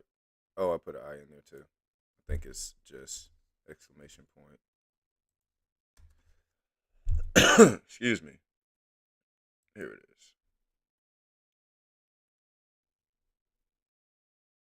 This beat that on fire. Bombing them bitches like they in Iraq. Fuck her, she ain't got no strap. Swinging in them trees like me Tarzan. Fucking run up on her with that scar, man. Lactose intolerant cat. Drank all the milk and then he fucking shat. It was all on the floor. Motherfucker made a leak out the door. A girl with food coloring in my ass. That shit turned my fucking shit green. What? What? What? Wait. What? What do we watch? What is this? What is this? What? Just like my stack, those fucking make me shat. Bro got that diarrhea on that beat. Just like my brody, he always got diarrhea on his ass. He don't even wipe, he just let it crust. I was in math, thought it was a fart, but it busted on my ass. Just like my cream, no whipped cream on my actual cream.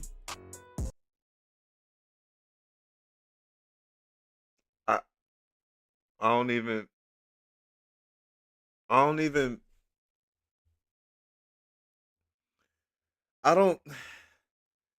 can't react big enough to what the fuck. Bro, what? The bad part is, like, please don't judge me, y'all. This is the bad part. Like, I want to hear it again because there's a lot to unpack here. There's a lot going on in this song. Like, there's stuff going on in the background of the song. Like, hold on, y'all. Hold on, man. Like, hold on. One more time. One more time, because I don't know. I don't know anymore. The internet is a crazy place. Okay, here we go. Second listen. Kevin Heart Attack. Shitty times. Okay. Well, this song reminds me like of South Park. Like I don't know. All right. This beat that on fire. Bombing them bitches like they in Iraq. Fuck her, she ain't got no strap. Swinging in them trees like me Tarzan. Fucking run up on her with that scar, man. Lactose intolerant cat. Drank all the milk and then he fucking shat. It was all on the floor. Drank all the milk and then he shat.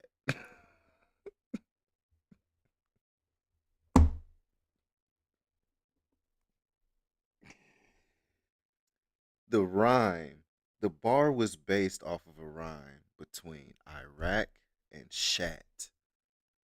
The bar was a rhyme between Iraq and shat. That was the bar. That was the basis of the bar. That's 18 seconds into the song, y'all. That is the first 18 seconds. And then just says it was all on the floor. All right. Let's proceed. Motherfucker made a leak out the door. A girl with food coloring in my ass. That shit turned my fucking shit green. Just like my stack, those fucking make me shat. Broke up. Why would you put food coloring? Why would you want to put food coloring? That diarrhea on that beat. Just like my brody, he always got diarrhea on his ass. He don't even wipe, he just let it crust. I was in math, thought it was a fart, but it busted on my ass. Just like my cream, no whipped cream on my actual cream. Just like my cream, not whipped, but my actual cream. Cream. I don't know what to say about the world anymore. I don't I don't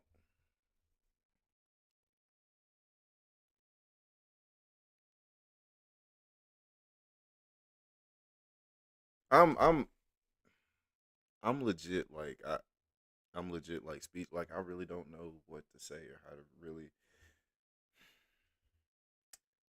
cheesy fart nugget came through cuz bruh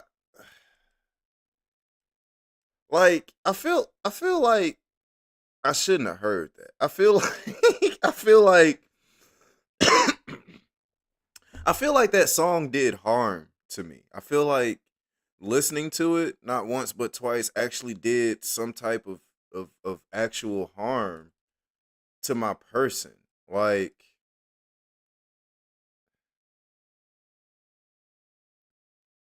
I whoo wow man, let's watch a little Boondocks cuz bro Daryl and my other brother Darrell. But Mister always seemed to single me out the way. I would get beatings for anything. Nigga, did you just break that vase? Lord have mercy, my baby. This episode crazy. Off limits in Mister's house. This episode You having fun? Sweet Jesus, Lord have mercy, my baby.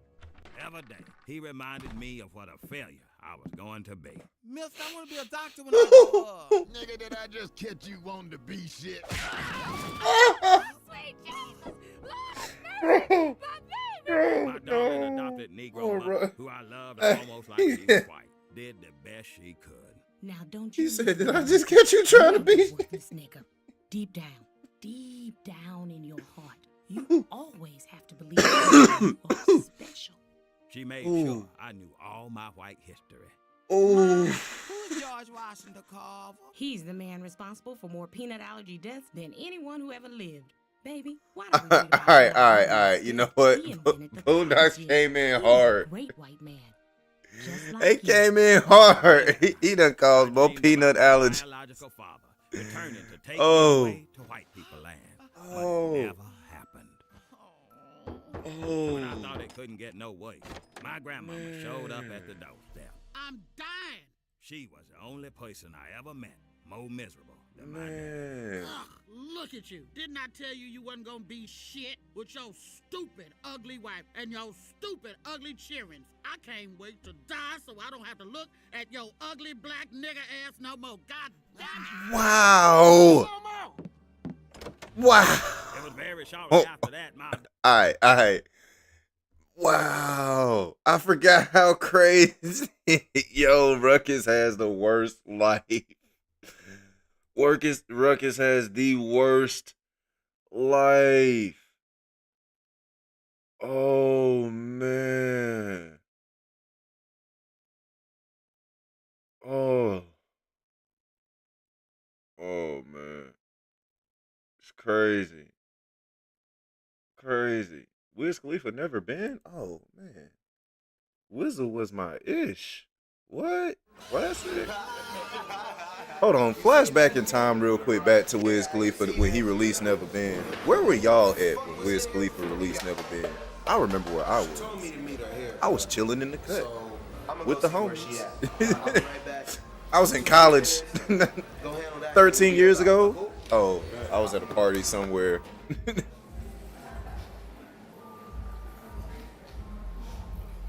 Hey. Yo, I think, man, we might play a little God of War. I think we might switch to God of War. Or we might play Bloodborne. I'm not sure. What y'all thinking?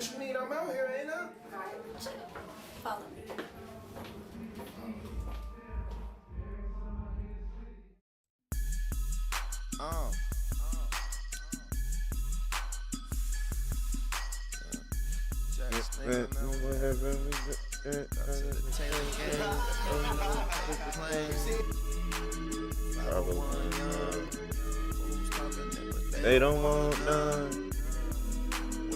Yo, Mr. Sandman, are you around, bro? Mr. Sandman, you remember this? Do you remember this, bro?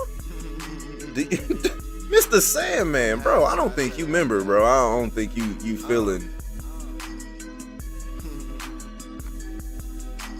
Empty bottles of Clico with ashes on the floor. Under the dope, we wasn't supposed to even smoke. I ain't tripping, never slipper slacking on my pimpin'. What else we got over here that we can switch over to? My bitches only want two things, that's to get high and kick it. Try my pop prescription, take a couple shots with lemon. Usually have to watch a movie to see how I'm living. Yeah, so what's the hold up? Easy waters rolled up. Everything on my own, bruh. In my early 20s with money is wide as Oprah. Back another bottle, get the weed rolled up, bro. You know I got it, everything's on. I get a lot cause I'm getting banged. What we got? Follow me anywhere that my plane goes. Say she never been. Say she never been. Say she never been. I'm getting banged, bro. Follow me anywhere that my plane goes. Say she never been. Crack a window, we gon' smoke this endo. Saying that you still high from last night. You try to pass, trying to beware of the fast life. Kick it with the planes and it'll be your last flight. Yeah, OG hash, let you stumble to class right. The sex great, no I don't give her no half pipe. Housekeepers knocking, we don't let them in. Rolling doobies up, room with a jacuzzi tub. Say she never been. In the game, I am a veteran. After we fuck, roll the doctor. Oh, this is one we gotta see. I gotta see this. I gotta see this. I gotta see this. All right. I see what we finna do. We finna do this real quick. Let me pull this right here. This right here. We're gonna do this right here. Boom and boom. Because I gotta see what's up with Suicide Squad Kill the Justice League. I gotta see what's up with this game. I've been hearing a whole lot of buzz in these streets about this game, and it has been it has been a net negative. It ain't been fully positive. So let's check out this what this game ranks have to say about what the hell wrong. Matter of fact, hold on for a second. Let me warm up. Let me warm up a wee bit of nourishment. We're gonna take a brief little break, probably like 2 minutes. Not even 2 minutes, maybe even 3.5. Maybe even like 3.5. But I'll be right back, y'all. We finna come back after a brief little break.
Yo,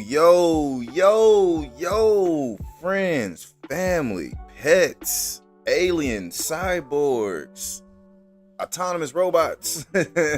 Yo, welcome back to the stream, man. It is the original Velvet Wave of martial arts game of the Velvet Wave Shinobi. If y'all are just joining us, your boy is watching a couple videos. We having some fun, laughing, reacting to some stuff on the tube, man, having a real good time.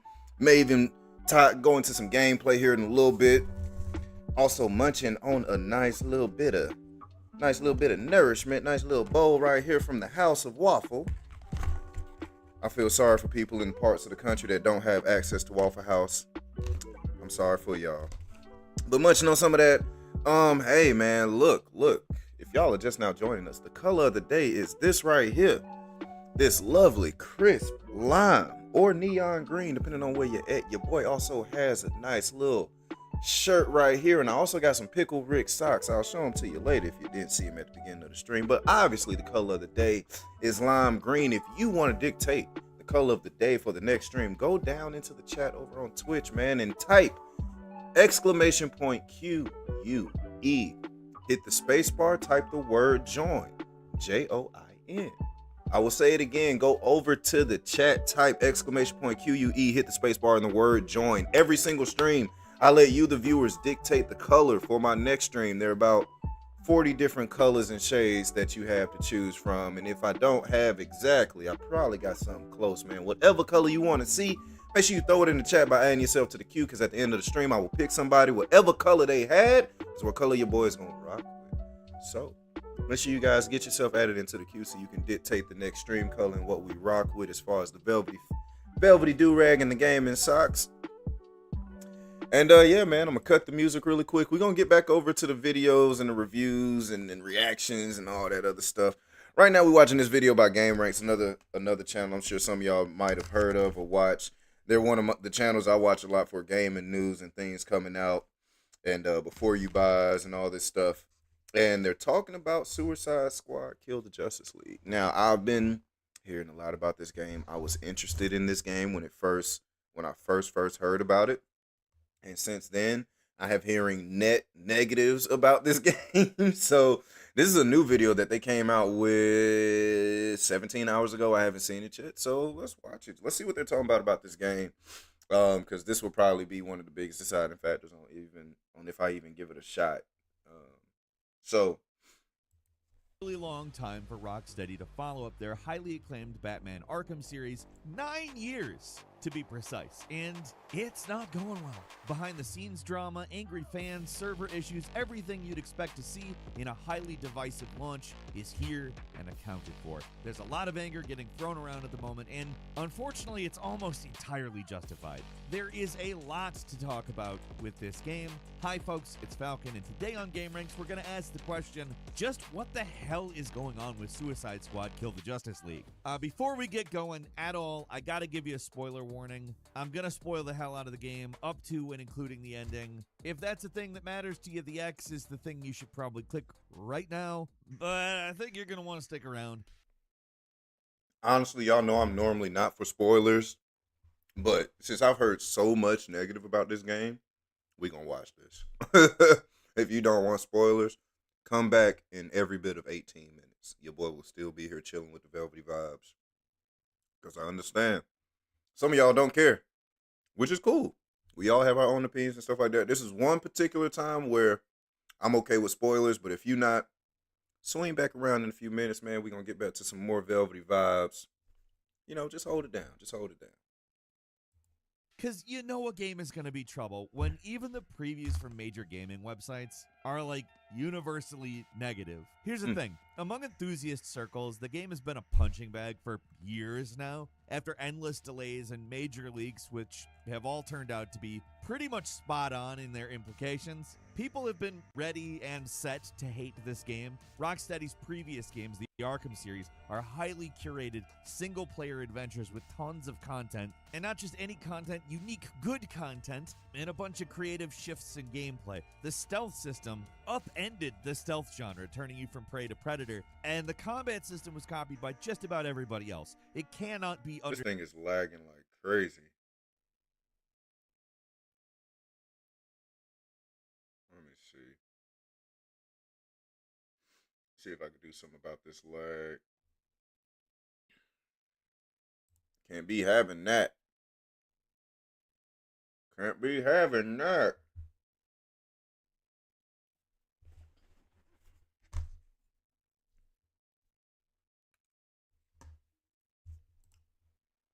understated just how influential the Arkham games were. I don't know what's more important to state, that they're easily the best Batman games ever made, or that they're some of the best games of their generation. So to go from that to an online-only games-as-a-service co-op shooter about grinding for loot and collecting daily rewards is just not what anyone wanted as a follow-up. And for a lot of people, it's not just a disappointing turn from a previously very good developer, it's a straight-up betrayal. Is that a little hyperbolic? Yes. I'm not going to claim it's not, but also it's how people are reacting, and I think you can at least see where they're coming from. I mean, the name itself is enough to set people off. Kill the Justice League. The premise alone, custom built to make certain people upset. This is a game where you play as the Suicide Squad, and your mission is to kill the main members of the Justice League. All your favorite heroes, Batman, Superman, the Flash, Green Lantern, you gotta kill them. It's on the tin. In my opinion, actually not a bad premise for a game. Like, that has the potential to be the best boss rush of all time, right? But they explicitly say this is in the Arkham universe, and that sours a lot of people's fun. Also, the heroes are victims of mind control. Aliens are controlling them. So, kill them. They're evil now, but they're not really evil, but you still gotta kill them. Go ahead, kill them. And I'm not gonna say this premise could not have worked with a deft hand at the writer's desk, but you'll get what I'm alluding to in a moment when I get into the story.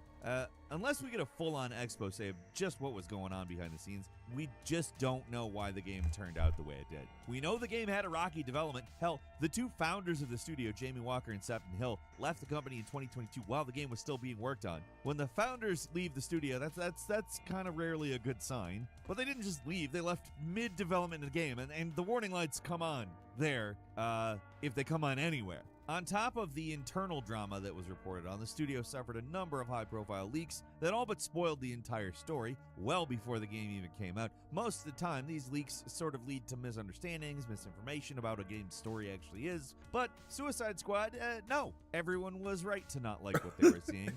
Because of the live service nature of the game, basically the entire story is told through long, not great cutscenes. This isn't like Arkham where major story events happen in the game. Everything story related outside of boss fights is told through cutscenes. So it's easy to piece together the story without missing a lot, and the result is not great. Then, after all this, something happened that nobody could have anticipated. Kevin Conroy, the voice of Batman, not just from the Arkham games previously, but also from the animated series, he died tragically in 2022, which made the game one of his final roles, which a murderous, mind-controlled Batman who gets clowned on and insulted by the Suicide Squad is not the best way to go out. So it made it so the story wasn't just bad in people's eyes. In a lot of ways, it felt disrespectful and an insult to the character Conroy played for about 30 years. Here's the thing. I don't know that this controversy would be quite as fervent if they weren't trying to sell this game as a follow-up to the Arkham games. If this was some kind of standalone thing about an evil Batman, there'd be some people griping about it, but like, this is canon to the Arkham timeline.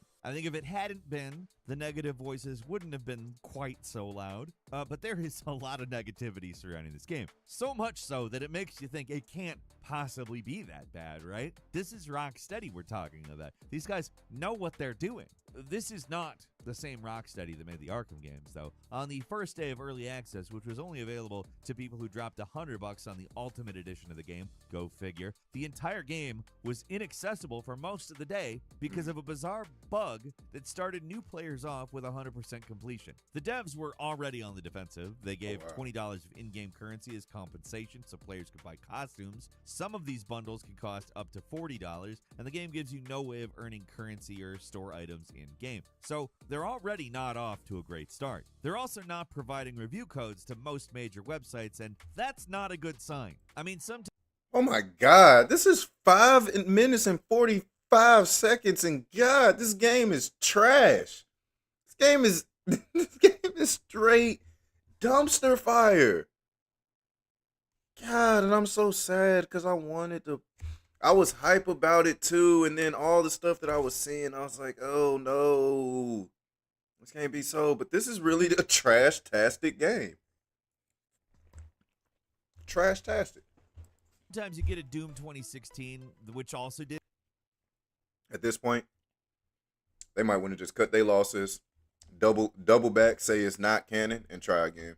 Didn't do that. and it turns out to be like a total banger. Some lunatic in the marketing department is like, let's make people think it's going to be bad, and then it's awesome. And it works because it's awesome. I'll go ahead and say I don't think that the marketing industry is usually filled with creative lunatics like that. And most of the time withholding codes like this it's because the publisher doesn't have a lot of confidence in the game. Here's the thing though, the game I played wasn't a total disaster, but it's a pretty disappointing one. It's got a lot of controversial elements that are sure to rile up both Batman fans, superhero fans in general, and here's the real kicker in my opinion. Anyone who respects good game design. I'm one of these people who doesn't care about canon. Like, if you want to tell an interesting story and it breaks canon and does something even disrespectful to characters, I'm cool with that if it works. But it doesn't work. But even if we can't bank on that, a game with good game design that is fun, I don't care. Sadly, this is a game that has not one, not two, not three, not even four. Do you want me to keep counting? I'm not going to. I'm just going to say how many. 7. It has 7 main story missions where you defend a car while it slowly drives down a road and enemies spawn in and attack it. I want to reiterate, this is not the Rocksteady that made the Arkham games. I don't know what kind of staff is turned over there, but it ain't the same company. Now, I will say, in terms of control and world design, Rocksteady still knows what they're doing. The minute-to-minute gameplay feels pretty good, and the small chunk of Metropolis this game takes place in is fantastic and is full of these cool little details, but everything else feels lacking because the game's focus is being an open-world loot-grinding mill. The entire story is basically one long tutorial for the endgame, and by the time the credits roll, the entire Kill the Justice League premise feels like an afterthought. It's a game that could have easily just been its own thing, but it really lays it on thick with the Arkham references right from the start. The entire intro to the squad is an extended riff on the opening to Batman Arkham Asylum with the same shots, same music, everything. Later on, one of the best sequences in the game, might I add, has you sneak through a Batman museum with callbacks and references to all the Arkham games, and it does a pretty good job recapping the plot. The game wants to make it 100% clear that yes, this is the next game in the Arkhamverse. It is legitimately interesting to finally see what happened to Batman after the teaser at the end of Arkham Knight, but then you remember that, oh yeah, the Batman everyone likes is an alien zombie now, and he's got to die. It's great hearing Kevin Conroy in the role again, and it's actually kind of amusing seeing him ham it up as a villain, but some of his scenes have really set people off. And let's be clear here, the treatment of Batman isn't the only part of the story making people mad. It's pretty much the entire Justice League. They all have awkward, ignoble fates that are bound to rile up a fanboy or two, but Batman really gets it the worst. There's a scene where we get the double whammy of him giving a heartfelt message to the rest of the Bat family about how to defeat him and his friends if they turn evil, and the Suicide Squad laugh at it and fast forward through the message. And oh yeah, you can see Robin's bloody mask on the floor, implying that Batman killed his adopted son Robin. It's likely the rest of the Bat family are dead too, meaning his own proteges couldn't beat Batman, but you 4 idiots somehow managed to do it. After you engage Batman in a horror segment that goes on too long, after you beat Batman with the game's weirdly anticlimactic battle, you haul his knocked out body over to the Earth 2 version of Lex Luthor, which by the way, this universe's version got his heart ripped out by the Flash. It's just another one of these games shocking for its own sake scenes that doesn't really amount to a lot. So you put Batman in a shrink ball and you can play catch by throwing him to other Suicide Squad members because funny, I guess? That's funny. And then in Luthor's lab, Batman starts to say the iconic stuff from the opening to Batman the animated series before getting poked with a needle and making a cartoon falsetto noise. A better written game could probably pull off this kind of dark comedy tonal whiplash, but a better written game, it's not. The other most infamous scene is probably Batman's death. The squad take Batman to the park as bait to confront Superman. They banter for a bit, nothing all that interesting is said, and Harley shoots Batman in the head. Like, I'll say this again, it doesn't necessarily bother me personally as badly, but I get why it bothers people. You played as him in the 3 other games. And oh yeah, it's Batman. we're not really super used to seeing Batman take a bullet to the brain and having it actually mean something beyond you did the action sequence incorrectly and have to start over. I don't really know what the tone is supposed to be here. Is it sad? Is it funny? I mean, it is shocking, but maybe not quite as bad as when Captain Boomerang whips his dick out to pee on the Flash, which, by the way, happens. And also everyone... What? What? We know. Wait, what? What? What? What? Wait a minute. No. They not doing that what? He said they are Kellyan in this game? They doing the Robert? They doing the Robert in oh man, you can't do the Robert? Oh, Rocksteady, y'all done fumbled the bag. Y'all done fumbled. He does what? He does what? Why? Why? Wait a minute. And Boomerang whips his dick out to pee on the Flash, which Why? by the way, happens. And also everyone compliments him on the size of his dick, which nice.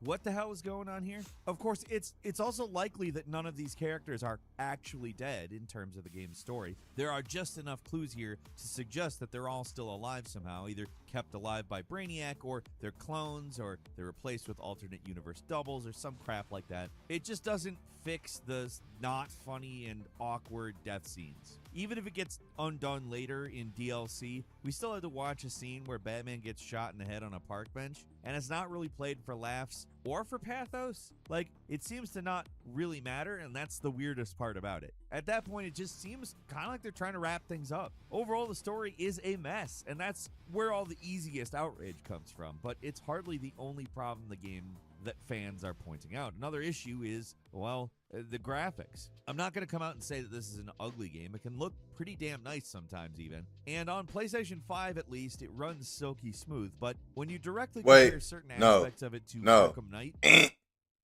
No. It runs velvety smooth. Okay? All right. Long as we correct that. All right.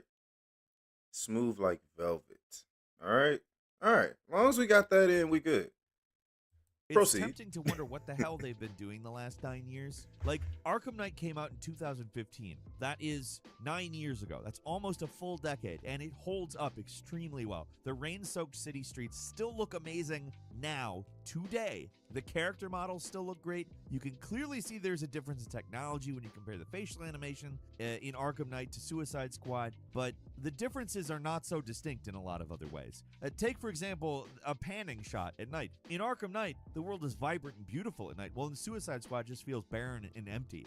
A flat gray color tinted city. During the day, the city looks much, much better, but ironically, it actually gets uglier and uglier as the game progresses. It's cool to see the city transform from a modern metropolis to a dusty post-apocalyptic disaster area, but the end result is you take a beautiful city and make it ugly. Also, the idea of ugly here is kind of bland, just brown and gray and PlayStation 3, Xbox 360 era-ish. Not necessarily in terms of quality, but definitely in terms of color palette. It's not something I want to focus too much on because, for the most part, this is actually a good-looking game. But if you're making the follow-up to what's one of the best-looking games of all time, still, a decade after its release, you're going to get comparisons, and with this game, they are just not always flattering. And you know, you've probably been waiting to say this because I'm me. You know this was coming. If there is one thing that really, truly drags this game down, it's the live service element. It's why the gameplay's been flattened out into a shooter where most of the game is played by completing these basic multiplayer style objectives in a small open world map. The story, negatively affected as well. The need to sell the end game to the player completely undermines the narrative in one of the most bizarrely terrible finales I have ever experienced. So I mentioned you use Batman to lure out Superman, right? Well, after that, you beat Superman, and the game immediately jumps into introducing the actual villain behind the whole evasion, Brainiac. But instead of setting up the epic finale, where you infiltrate the mothership and take this guy down once and for all, the game just stops all the momentum of the story to sell you on the end game. Seriously, my jaw was on the floor when this was all happening. Your bird Falcon hates live service shit, right? Hate it. I hate it. And even I was kind of amazed by this. You might be able to suspect I've seen quite a bit of live service shit at this point. Like, they don't just sell you on the end game. The end game effectively nullifies all of your actions going forward. And I just have to say this. It's almost like they put effort into making it bewilderingly bad. So before you even fight Brainiac, you find out that beating Brainiac is pointless because there's 13 of these guys in different universes, so killing one of them doesn't matter. Now, in an actual story, this would be a bluff, or you and your plucky heroes would come up with some way to defeat him once and for all, but this is a live service game, so there's gotta be an end game, so enjoy endlessly grinding those Brainiacs right at the finish line. The game removes all the stakes, all the tension from the story, and replace it with the dawning realization that this is what they expect us to keep doing in perpetuity. This is the service that you are intended to live in, the live service. It makes the entire final story segment feel completely hollow, and the epic final showdown with Brainiac number 13, it's just a flash again. That's how they chose to end the game, with a total whimper. Most live service games still manage to have a satisfying enough story. I mean, hell, even the Avengers game had a proper boss and an ending, but this game does not even clear that low bar. They seriously expect there to be 6 distinct seasons with 2 new Brainiacs each to fight. Will Rocksteady even be around that long? I don't know, but one fight with this guy, that is enough for me. Suicide Squad is a game running at cross purposes. For people who just want to grind repetitive missions with their friends, there is some fun to be had here. The movement powers are all pretty great, and the combat generally does feel good to play, but it's not enough, and it's definitely not Arkham. Beyond that, it has this story, which gets in the way anytime you feel like you're starting to have fun, which is rare because even good gameplay is boring as hell when there's no reason. Yeah, I don't think I'm gonna play this game, y'all. I think he has accurately, in my opinion, at least. People looking for a proper follow-up to Rocksteady's Arkham games are just gonna get mad. There's a bunch of strange story choices here, and it also obviously doesn't play like an Arkham game. There's some small elements there, and there's even some story things that allude back to the Arkham games that, you know, I don't hate. But, like, the game doesn't even have a real ending. It's a bizarre game that mostly left me wondering how this took 9 years to make. Development had to have been rebooted multiple times. That's the only explanation why this brief 10 or so hour story with a pretty small open world and limited gameplay loop took so long. Even after playing it to completion, I am still wondering what the hell is going on with Suicide Squad. This is probably one of the worst reviews I've had them give out in a good minute. Some elements of the gameplay are actually pretty good. And beyond that, it's just a really divisive, high-profile game. So that's going to happen, but in my opinion, it's just undeniably flawed. As far as live service games go, yeah, there's worse out there, both in terms of monetization and gameplay, but this isn't the game that fans want. Like, there's a reason people love the Arkham games. Some will say it's the story, but I'm going to argue it's not just the story. And given the fact that so many live service game studios are reporting huge layoffs and not getting very good earnings, failing to meet expectations, it seems like Rocksteady is anchoring themselves to a sinking ship. I hope that's not the case, because nobody wants to see people lose their jobs, and for like this of all things. Man. But Rocksteady, this is he just made the game seem so sad. Like, it's not gonna get touched at all. The game is not getting touched. We will not touch that game at all. We will not be touching that game. I'll never lose to another white boy. Whoa. 2-time middleweight champion. Whoa. Showing off is said to be a full sense of glory. That is certainly true in this little strong feeling there, wasn't it? A split-second mental slip can have terrible consequences. Pace. It's also interesting to witness showboating fail badly in combat sports. Whether it's due to a little dancing during the fight, trash talk in the ring, or during the weigh-in. Without further ado, here are the times when arrogant fighters were destroyed and humbled by their opponents. He learned in talking to some of the people he fought. Look at here, just laughing at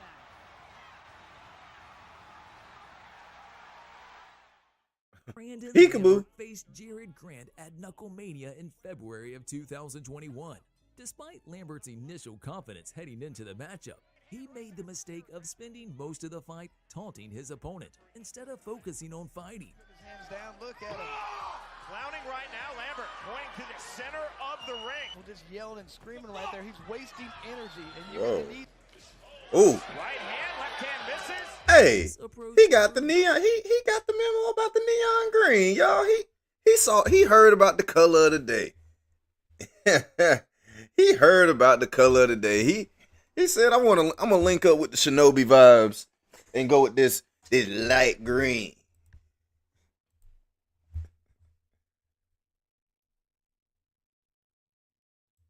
Costly, as he was ultimately knocked out in the third round by a powerful combination. Backward step, big right hand and the left hand from Jared Grant. The finger wag again from Lambert. Lambert pulls back the left hand, triple jab from Grant. Huge right hand and down goes Brandon Lambert. That is it, the win. Now 3-0 goes Jared That's why you don't Grant. showboat. That's why you don't showboat. Never showboat. It's great that it's a huge fight, but I'm here to win. You like to fight guys that don't hit hard, but guess what? I do hit hard. And when I hit you with that left hook, What else? yeah, what else? You're gonna see watch. When I hit you with it, you're gonna be like, what? You're on the floor. What else? Sleep. Ooh, I saw that Good fight. night. I saw that I'm gonna fight. beat him. I'm gonna knock him out, and that's it. I saw that See you fight. April 22nd. There's something to me. I saw that You just fight. can't see. Ooh, I saw that until fight. you're I in saw there. this So, one. He's gonna get that. He's gonna get it. He won't see it for long, but when he does see it, he's like, oh shoot, this is crazy. Like I can't really hit him. After years of build-up, two of boxing's most exciting and popular fighters went toe-to-toe in front of a sold-out crowd of 20,842 spectators. Following a cautious first round, David unleashed a devastating left hook in round two. Although Garcia rose to his feet, he rarely was as aggressive following the first knockdown. He's been able to get in. Another left hook and a right. And now, Garcia forced to take a knee. Ultimately, David secured the victory by delivering a powerful straight left hand, prompting a delayed reaction from Garcia, forcing him to take a knee. That was that body shot. Ooh, yep, nope. He got a lot. That was a lot of meat. That was a lot of tenderization. He tenderized them ribs up.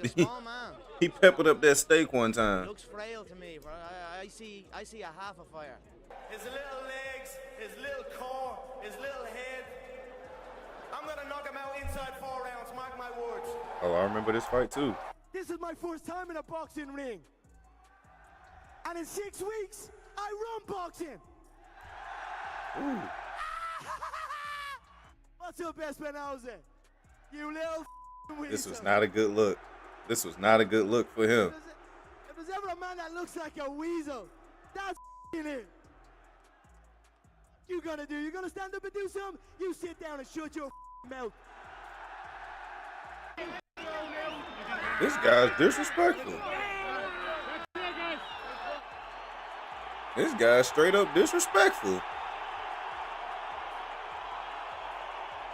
In the much-anticipated August 2017 match against Floyd Mayweather Jr., Conor McGregor showcased an impressive start, securing victories in the first 3 rounds with his diverse punching techniques. Mayweather, however, quickly adjusted to McGregor's style and shifted his focus to targeting McGregor's body in the subsequent rounds.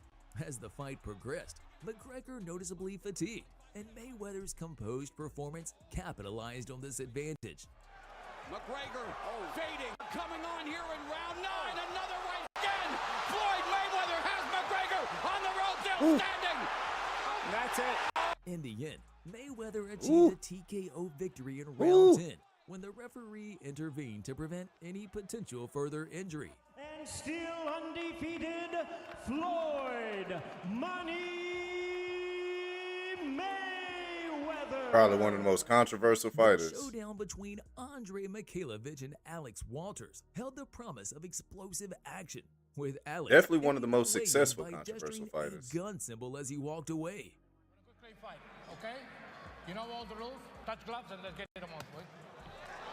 The story between the two almost escalated when both men attempted to touch hands. Wow. Unexpectedly jabbed Wow. Mikhailovich in the stomach. As the fight unfolded, Mikhailovich fired shot after shot, but they weren't fake gunshots. They were successive right and left hooks. Yeah, yeah. Slow down, homie. This is with his right hand and works, and there's the hook again, and he goes again. The second knockdown in this second round.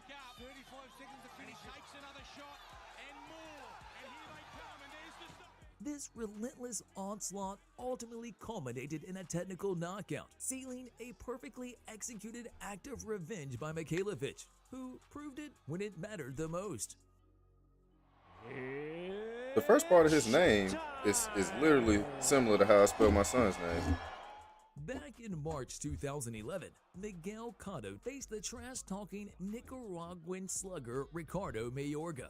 Throughout the fight, Cotto displayed his dominance by skillfully executing jabs, left hooks, and powerful combinations. Left hook of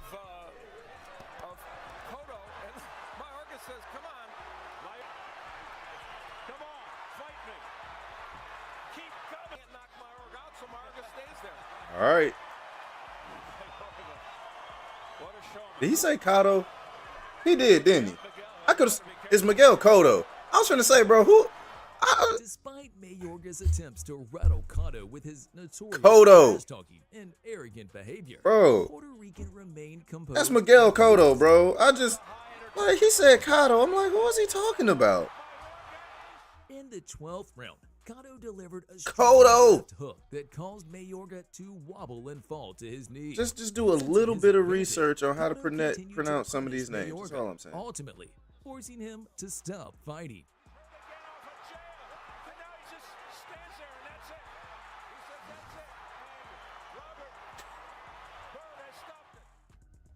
There you go, y'all. There you go. We got him. Let's go, champ. I'm the champ. Yeah. Make a wave, dog. Make a wave. Yeah. Oh, little man.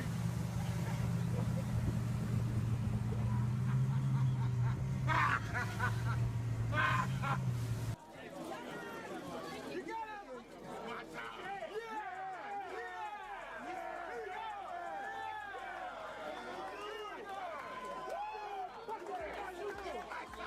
Wow. In a highly anticipated match, Wow. former heavyweight champion Shannon Briggs faced WBC heavyweight champion Vitaly Klitschko. But the outcome proved to be a one-sided affair. Klitschko showed his superiority in hand speed, leaving Briggs struggling to land any significant punches throughout the entire fight. Klitschko nimmt Maß, trifft immer besser, immer häufig gut. Der linke Haken voll an den Kinnwinkel. Ooh, ooh, ooh.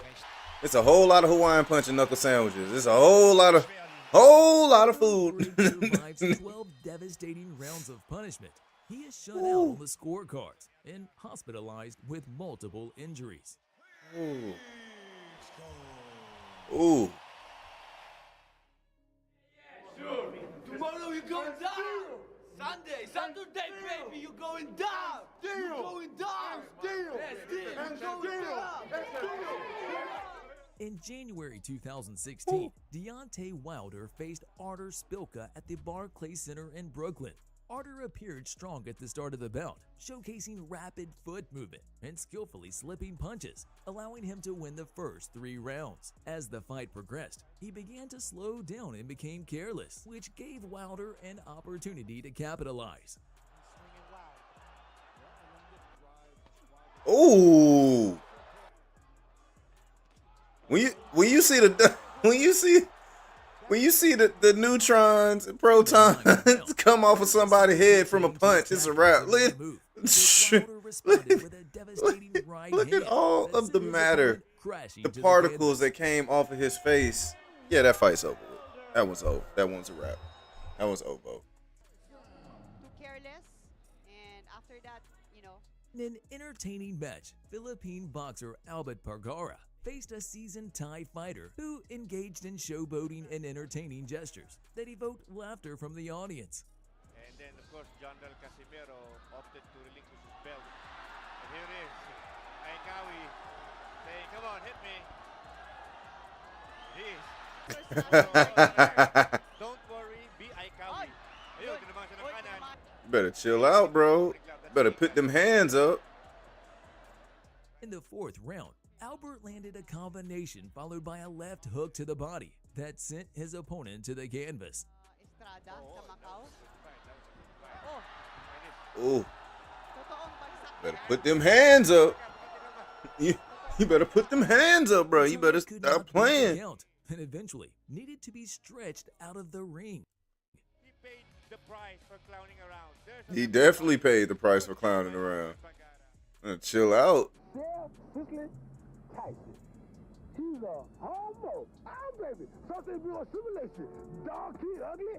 Tyson ugly. He a homo. We want to say national. Michelle Tyson is a homo. Baby, let's go, sugar. Mike Tyson and Mitch Green met first time in the ring back in 1986. Despite it not being a title fight, 1986 the pickup match sticks. was undeniably high. Green, who was both a gang leader and a boxer, displayed tremendous heart and managed to survive all rounds despite Tyson's devastating offense. Tyson 3 times knocked out Green's mouthpiece and shook him with short, devastating punches to the head and roadhouse punches to the body. Did draw a warning from Luis Rivera, the referee. Ooh. Green's in trouble. Ooh. When you hear that pap pap, when you hear that pap pap, pap, you heard that? Y'all heard that pap pap? When you hear that? Look at here, just laughing at him.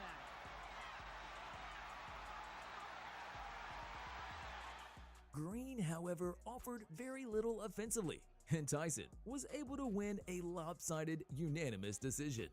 For the winner, Mike Tyson. I'll never lose to another white boy. 2-time middleweight champion. In October 2009, IBF middleweight champion Arthur Abraham took on fellow former middleweight champion Jermaine Taylor. Taylor fought dirty at times and was caught throwing low blows in rounds 2, 4, and 11. Ooh, way under the belt. Taylor goes for the body, but now Arthur Abraham Taylor Ooh! Only seconds remaining. Ooh, he uppercutted his package? Bro, you can't be uppercutting the man in his package, man. That ain't right, man. You don't just haul off uppercutting people in their packages, bro. That's dirty. Coming from somebody who has been shot in his pack, who's been hit in his package before. Like, man, some of y'all may have heard this story, dude. My first competition getting back into martial arts last year, I had my cup broken. I had a spinning mule kick to the cup, and it literally cracked my cup. Like, man, boy, them below the belt shots is, boy, dangerous. Full straight right that pierced Taylor's gloves and put him out cold.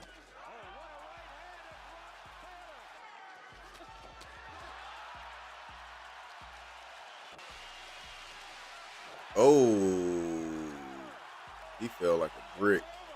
He fell like a straight up Taylor brick. was hospitalized with a severe concussion, suffering short-term memory loss, and was unable to remember the details of this fight. Thanks for tuning in. Ooh. If you liked the video, be sure to hit the that was like crucial. button and subscribe to our That channel was for crucial. more exciting fighting action. Oh, man. All right. That's enough videos for now.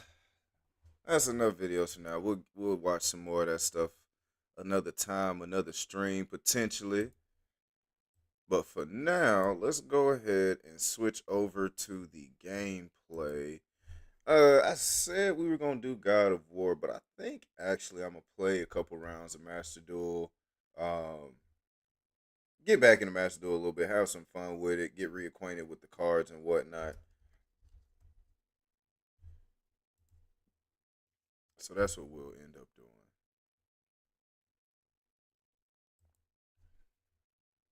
Let's see.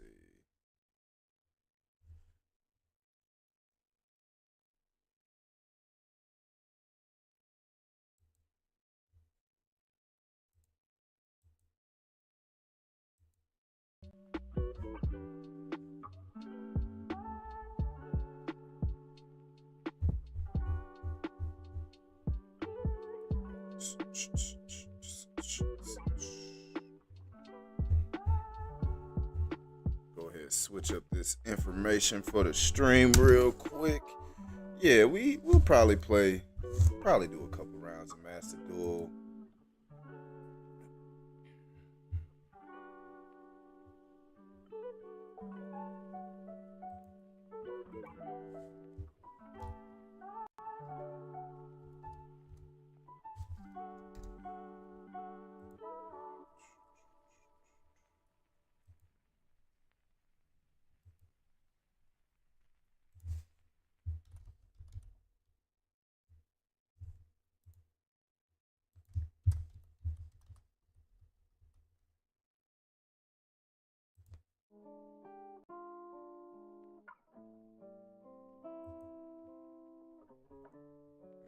Right.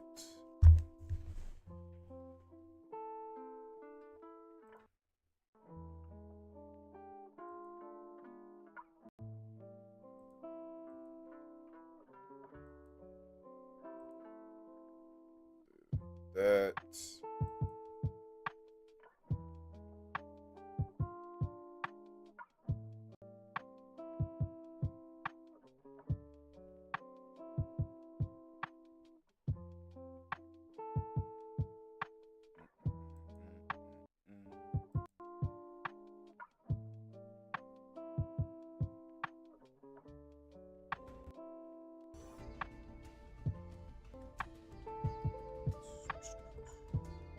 Yo, this kind of thing right here, I like this.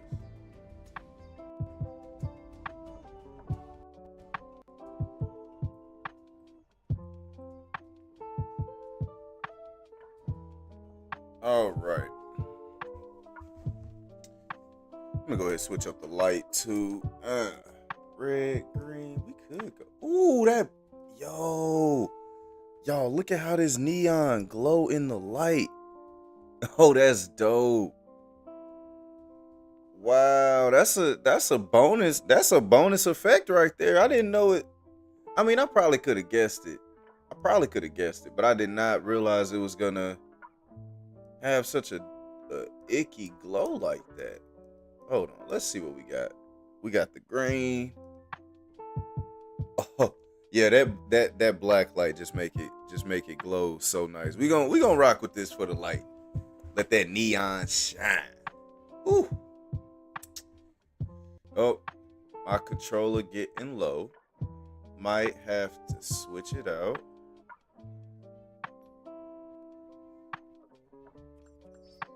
Shoot, actually, it look like my phone. My phone is low on battery too.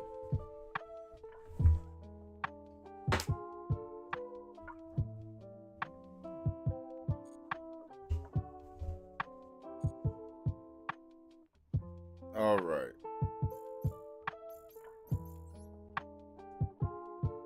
Let's get some ladder matches out the way. Let's see if I can get out of the bunny zone. Let's see if your boy can get out of the bunny zone, the hippity hop range on ladder. Crank it up to 11.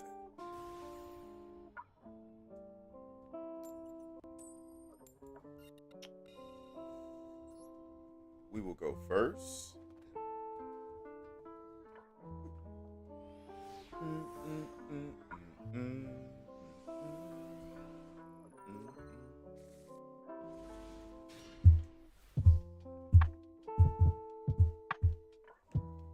All right.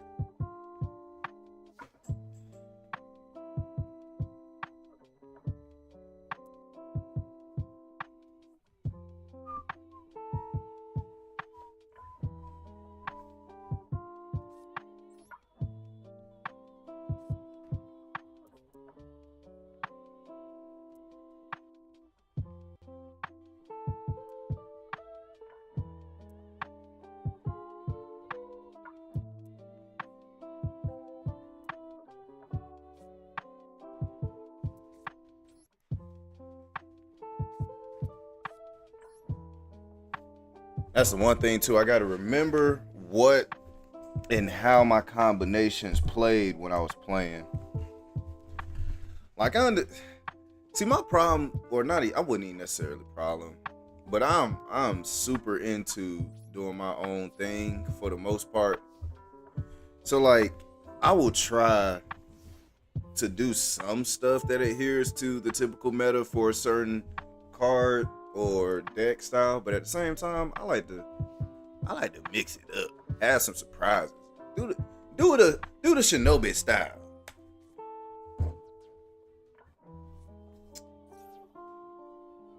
See what my opponent got in store for me today.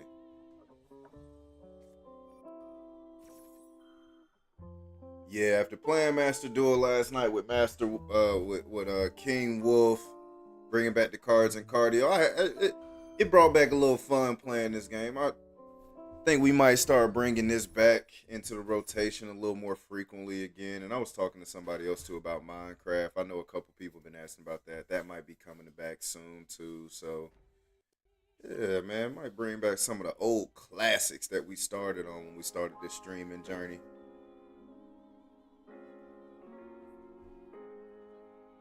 I can't get over how this neon is glowing under this black light. I like that. This might be one of my new personal favorites, simply because of this effect. Because I never looked at it under the black light, but now that I've seen it, yeah. Because none of my other do-rags look.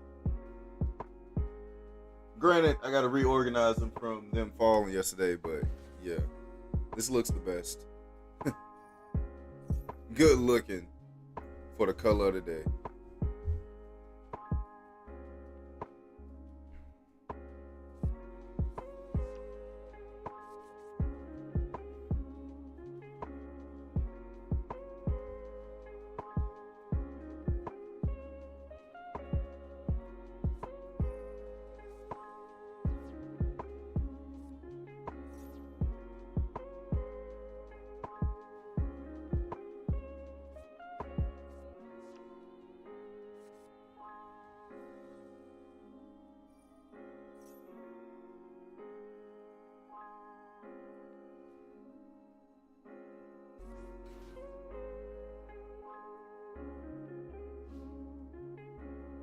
He didn't attack. He got something planned. I don't know what he got planned, but he got something planned. Let's see. I have not played a Labyrinth against a Labyrinth deck in a minute.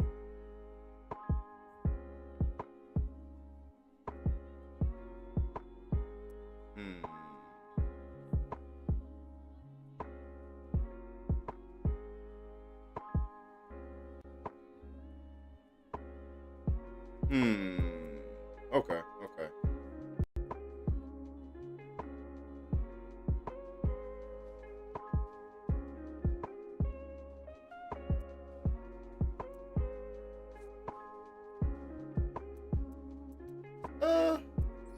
Why not? Let's see if we can get a monster on the field.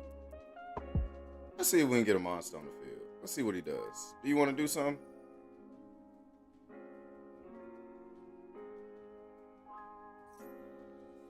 XYZ? That's cool. No XYZ monsters. I believe I have something else in here I can play for that particular reason.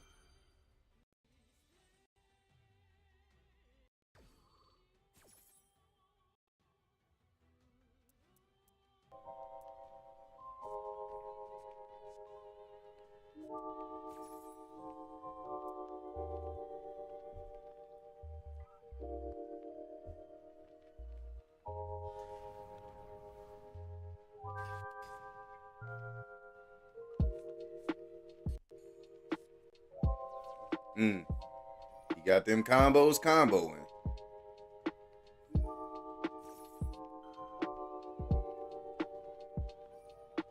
That's the only thing about Master Duel. I enjoy playing the game, but I'm a super casual player.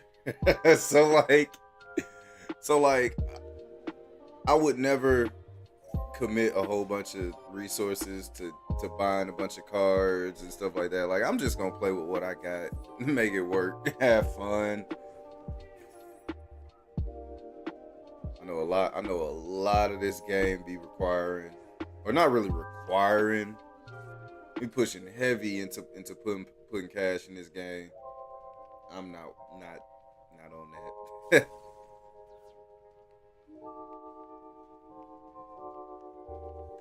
Oh, it's finally my turn? I didn't even realize it was my turn, bro. It took so long for something to happen.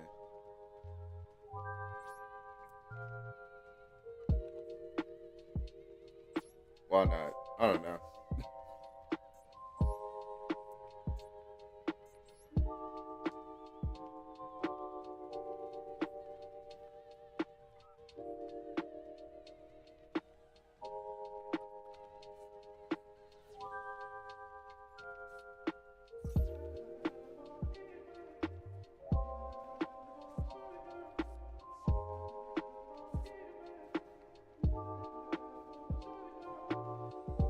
Oh, I know what I was supposed to be doing. I was supposed to be dealing out, taking care of some of those solo matches to eliminate those off of my thing to get more acquainted with some more cards.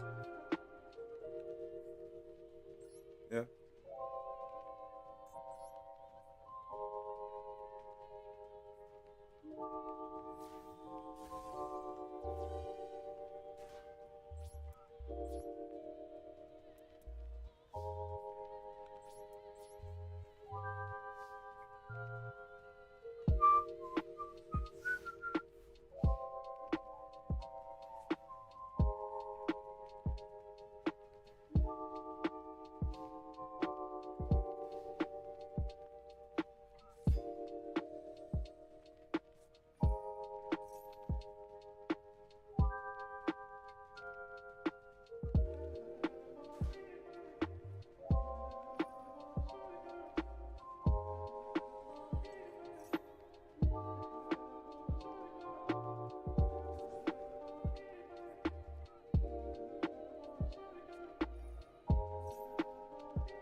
I think this might be game. If he puts out one more monster with 2K or more attack this game.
I'm about to say, bro, god dang. I think that's part of the reason why I stopped playing this game too. It be taking too long for yeah, that was part of the reason why. It'd be taking me too long for this, for some of these matches and combos. I'm like, all right, bro, you got it. See, that's my thing too. I'm too casual of a player to really lock in to Master Duel like it. Cause yeah, after a while, I'm like, all right, I lost interest.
Okay, this is a bad choice. This is really taking too long. I've kind of lost interest in like just that fast. I'm like, all right. It's not even that I'm losing. I'm like, bro, that took way too long for you to do all that. Yeah. But see, that's why I offset this with during cards and cardio, because it gives me something to do while I'm waiting for stuff. Like, bump it. We just gonna play play stuff.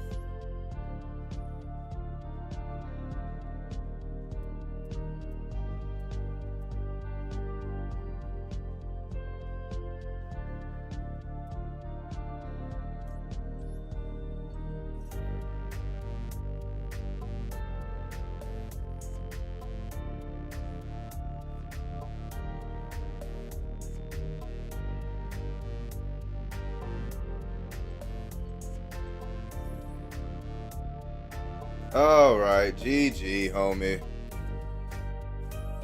Yeah, GG.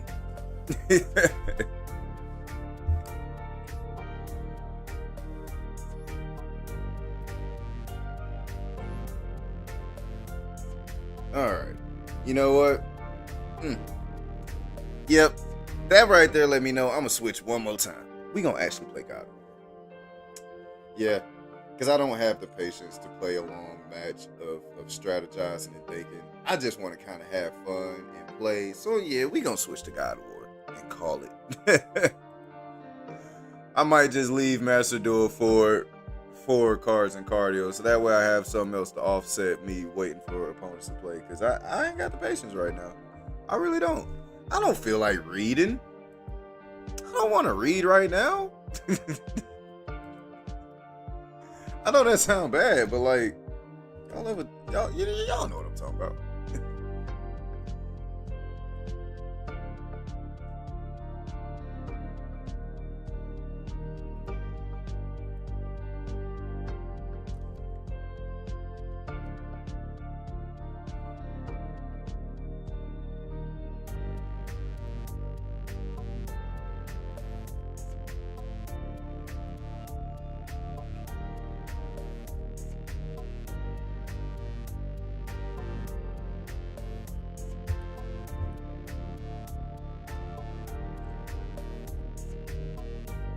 All right. Get to Valhalla. Let's see what we can do today. Let's see if we can do today on a little casual play.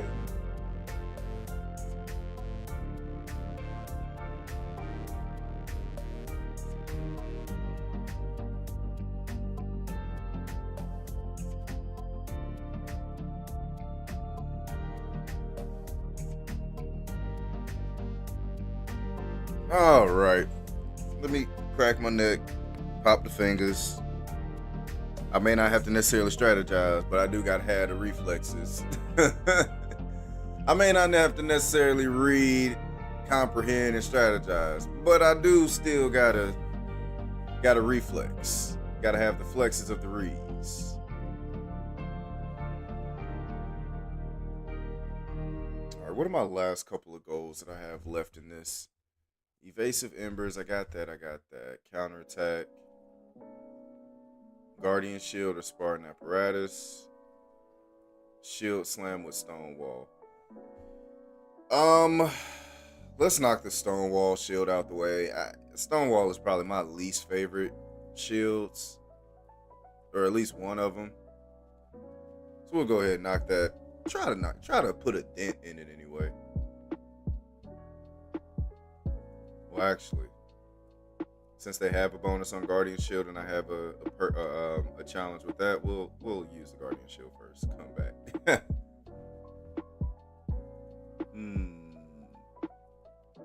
Haven't done Fury in a minute. We'll do Fury.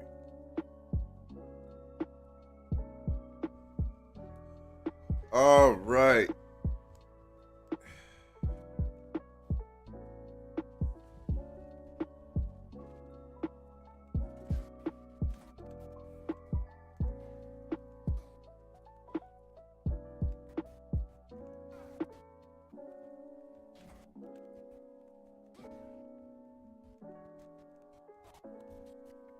I'm really just throwing hands with my shield.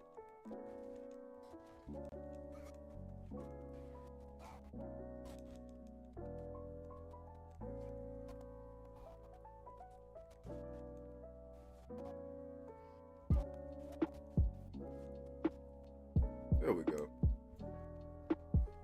Rage on a one time. Scoring a precision throw with the axe increases barehanded attacks.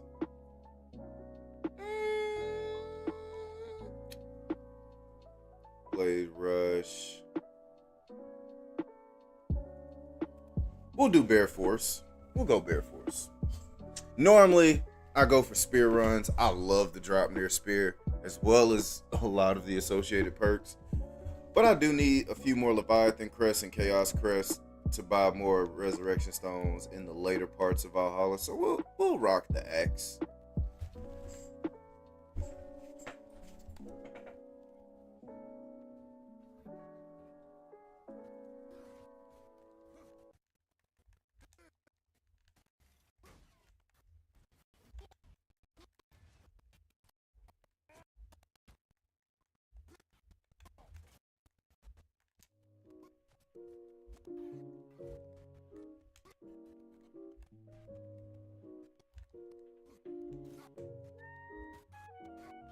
There we go.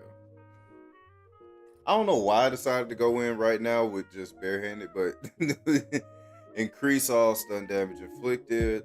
Triangle attacks have a high luck chance to increase strength, runic, and luck. We'll do that. I inherently have a habit of choosing perks with luck associated associated stat boosts, so I think we'll be fine with that. That'll work out. Wrath of the Frost Ancients, definitely one of my more like Leviathan attacks. At least more than the Anvil.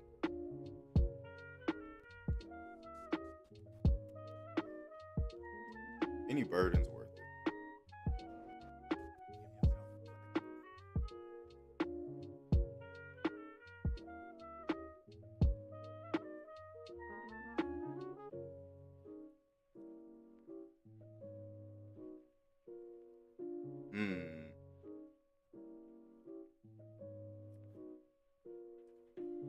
So disrupted weaponry literally cancels out the perk I just got, so I'll be back to square zero. The benefit is 20% rage gained.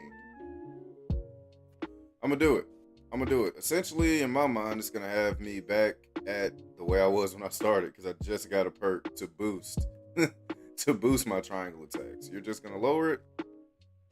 Should be good. And there's a weapon perk. That's the door we're gonna get. But let's see what this chest has down here. Please be some good. Give me some good out the box.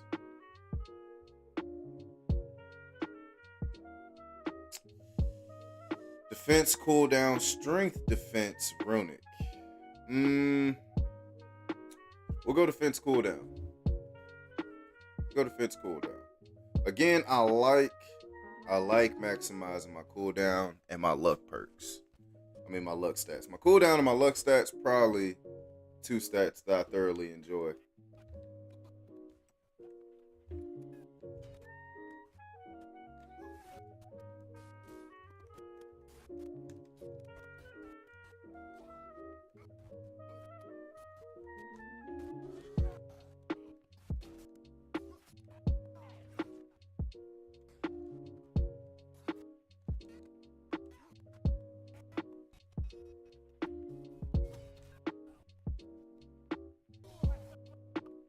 Hold up.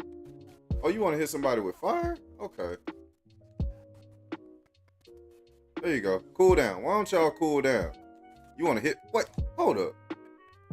You must not have got the memo. You? There you go. Whew! Cut him in half!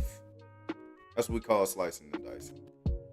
That's what we call our slice and dice attack. You slice and you dice them.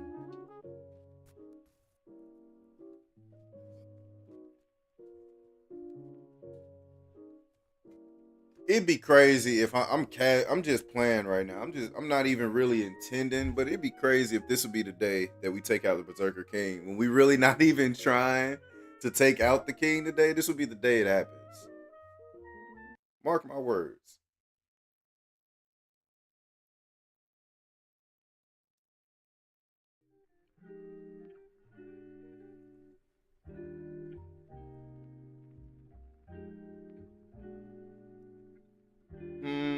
We'll do Deadly Awakening.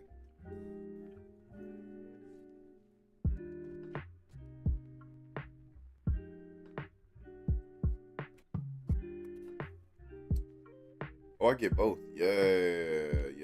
We'll do that. We will definitely do that. Yep.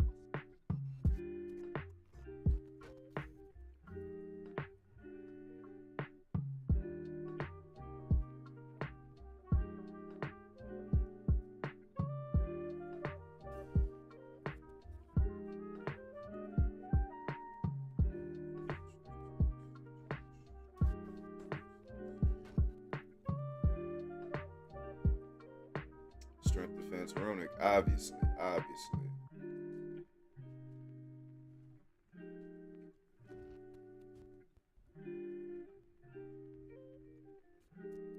Oh, I was ready to throw this thing.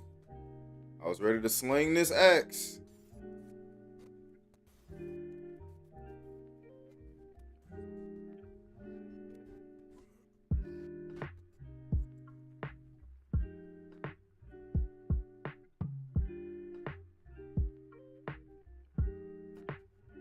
Swift evasion. Let's see if they have any other perks to get. Definitely gonna get the Resurrection Stone, but excuse me. See if they have any worthwhile perks. I like that. The duration of all status effects by 50%. I like that. Combo finishers automatically Frost Awakens the axe. First, Resurrection Stone. We'll get that. And we're actually going to get Frost Awakening.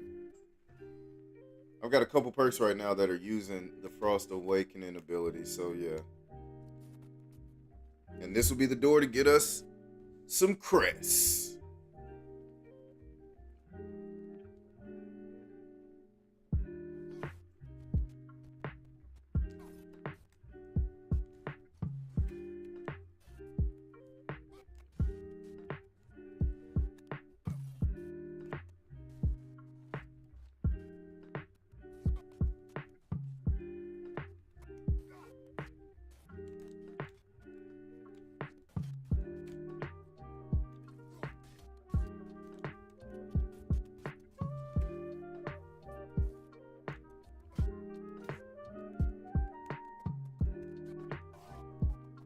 Don't try to run.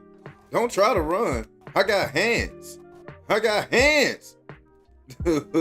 Sometimes you just got to throw the axe and pepper the steak a little bit. Yeah, sometimes that's just what you got to do.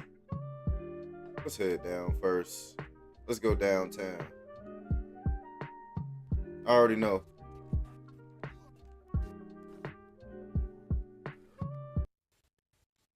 Yep, you need to cool down.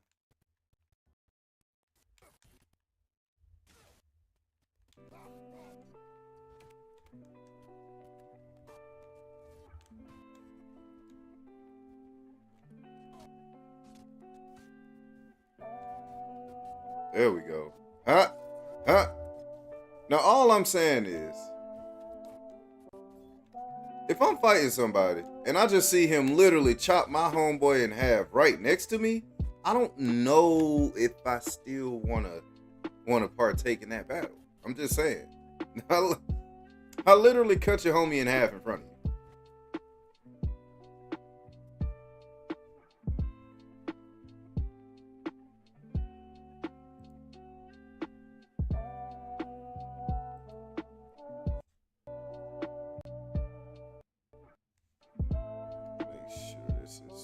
Playing smoothly. Let's set this up right here so I can see a little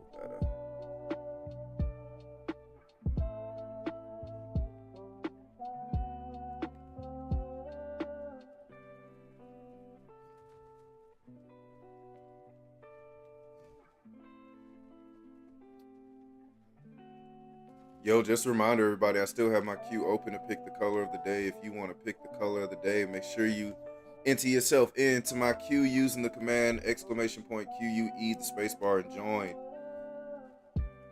I have a variety of colors for you guys to choose from. So if you want to dictate the color of the next stream, go ahead and let me know in the chat. There's 1, 2, 3. That's right.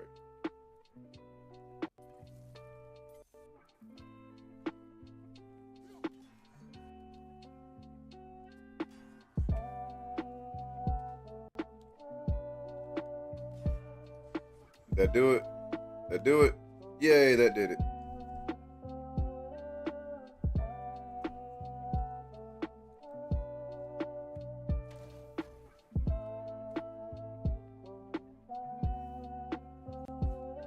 Cool, Leviathan Crest, we're good there. Oh wait, I'm tripping. I didn't go over here, did I? I definitely did it. I almost missed out.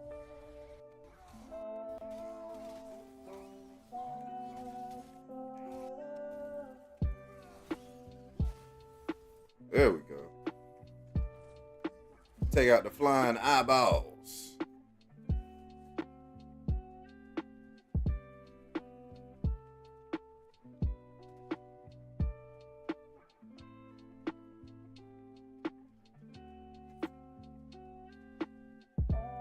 Go for another gameplay perk.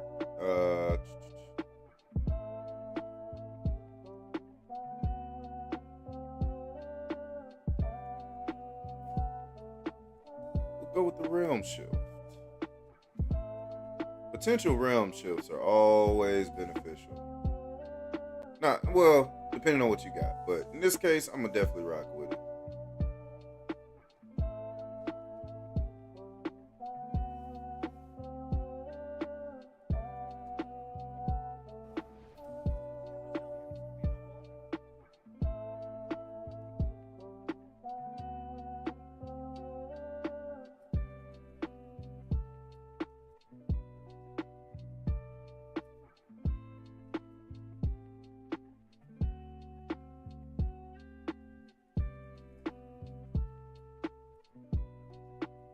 All these are 5 encounters.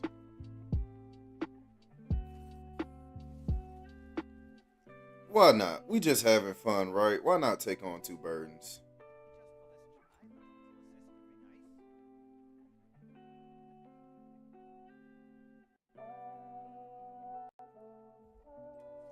Hold that down.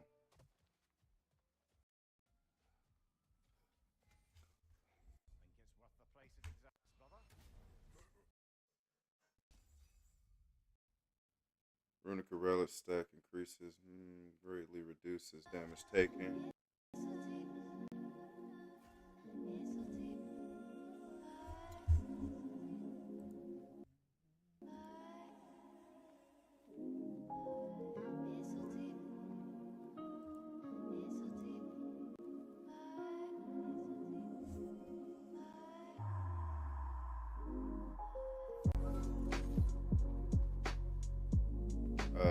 Don't need a health. We will go with strength and defense perk. That will be more beneficial to what we got going on here.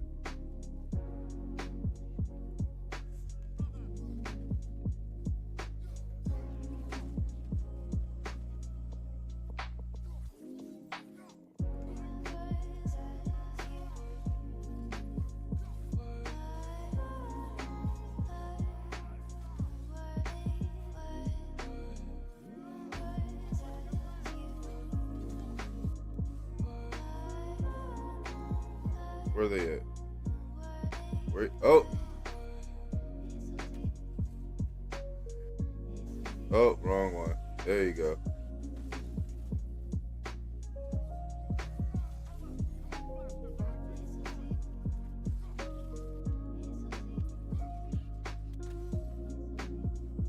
Bet. Doing a little pest control here. I think this is the first time where I've actually had 2 burdens on at one time in a run.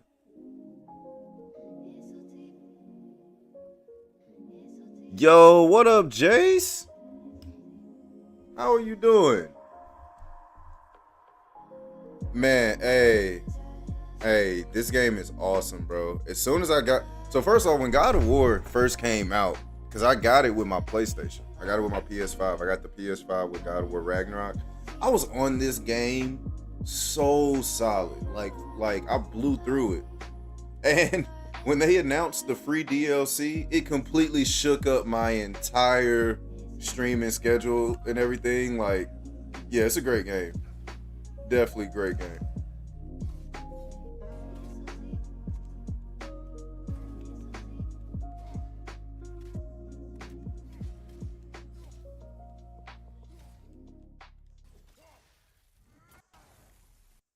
There we go. There we go. All right, we all know how to deal with this dude. Whoo! Whoo! Nope. Out. As soon as I'm done with this match, I will catch up on chat. But something just happened. I believe I just got a follow, and I appreciate the follow. Oh, Jace followed. Man, appreciate the follow, Jace. Thanks for the support.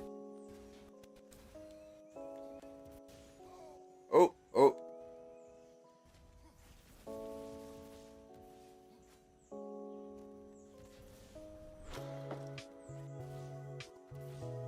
We just gonna season them up. We just gonna keep peppering the steak a little bit.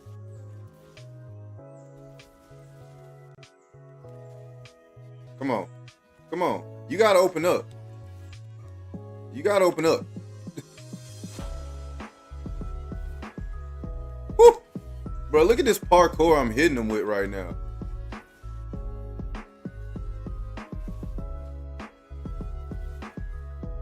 Isn't there another one? Woo! Come here. Open up. Say ah. Ah.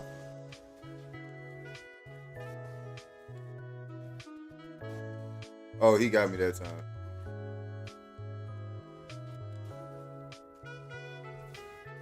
Last one. That's it. Ha-ha! Just hadn't had time to play it. Been playing other games. Just finished The Last of Us 2 Remaster. Oh, sweet. That's what's up. Yeah, man. I don't know if I should get the deluxe edition. I don't want to say, what's up, Black? Black 89 in the chat. Oh, man. I will say this, Jace. If you get this game, you will be very surprised. I mean, not very surprised. You'll be very satisfied. This game is super fun, especially if you're a fan of God of War in general. Successful range attacks, defense, vit. Let's get another runic attack. Let's get one more runic attack for my favorite weapon. But yo, man, how are y'all doing today, man? How was their Saturday? Do anything crazy, anything fun or interesting? Or was it just hanging out? Smooth, easy day, relaxing. Which is still a good day, if you ask me. Still a very good day.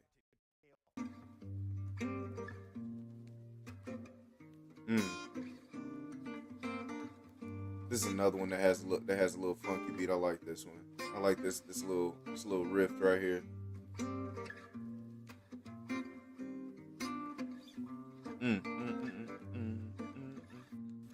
Hey, make sure you guys are following me on all my social media platforms, subbing if you really enjoy the content. All the support is greatly appreciated.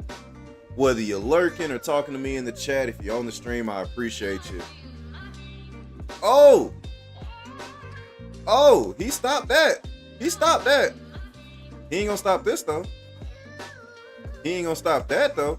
And since you wanna fight with fire, let's cool him down.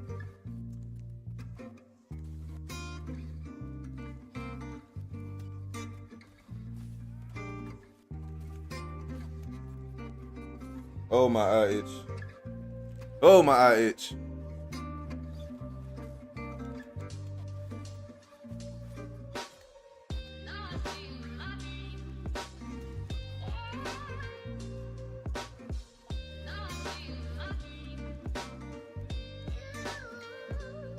Come on, buddy. Yo fire versus my Stop drinking that hooch. Drinking that hooch in the middle of battle. Matter of fact, you got fire. Come here. Oh.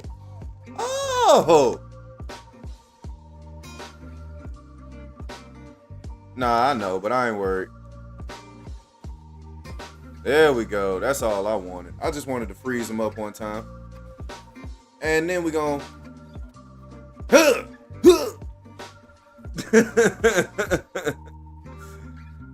just a good chill Saturday. That's what's up, man. I've been chilling, been grinding, cold vein, beat the game, and just finished up some trophies. Ooh,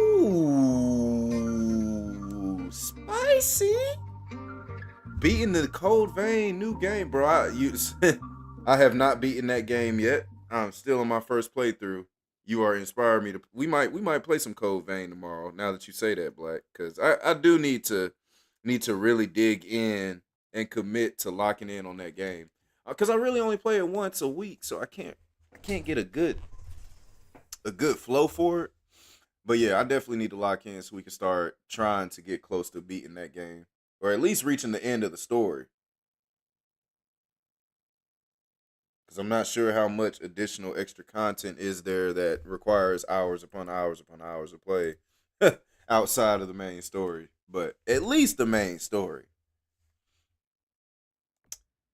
I'm going to keep my talisman. I'm going to keep my talisman that I have, the one I got.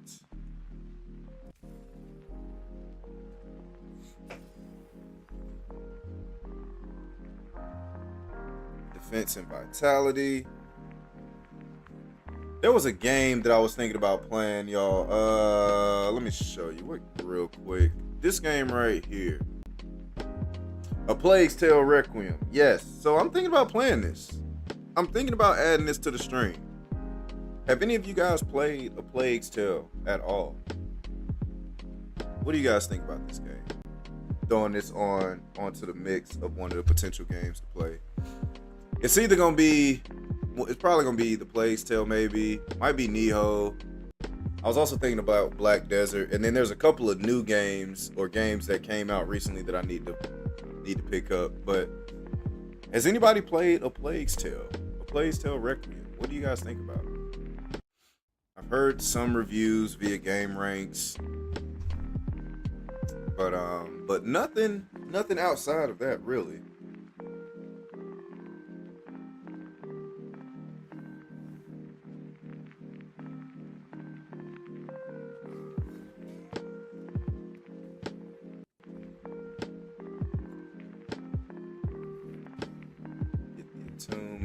Gotta have that.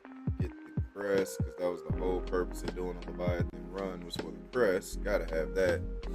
Not yet, but I do plan on it. I have it in the library. Yeah. I'm at the point. See, that's another thing too. Like, the problem with me picking up new games, as far as like actually going out and buying new games, is that I have a bunch of games in the library that I haven't even played yet that I actually do want to play and look into. And then with them coming out with new games every month to add to the library, that list is growing and growing a lot faster than new games are coming out. So, y'all know, we gonna find a balance though.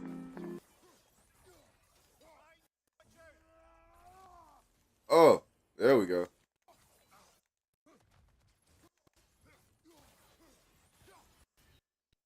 There we go. All right, get that parkour, Kratos. Ugh! Anybody want some of Debo? Nobody? Nobody wants none of Debo over here? Oh, somebody definitely wants some of Debo. I could tell. This is an area where somebody, they gonna beef. No beef? Oh, they are spoiling us in Valhalla right now. Land 8 precision spear throws on enemies? Oh, too easy. Too easy. Y'all know I'm surgical with the spear.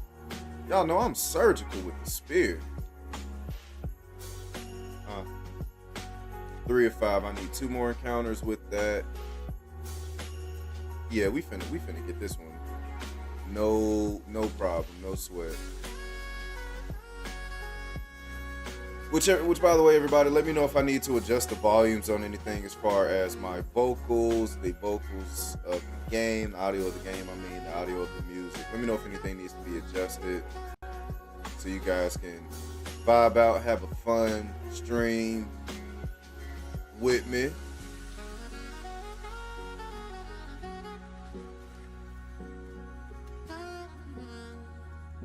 There's only a max of, I guess that makes sense. This is the first time I've come here with no burdens, but then again, this is the first time I've come here already taken 2, so I didn't know there was a max of only 2 burdens per run.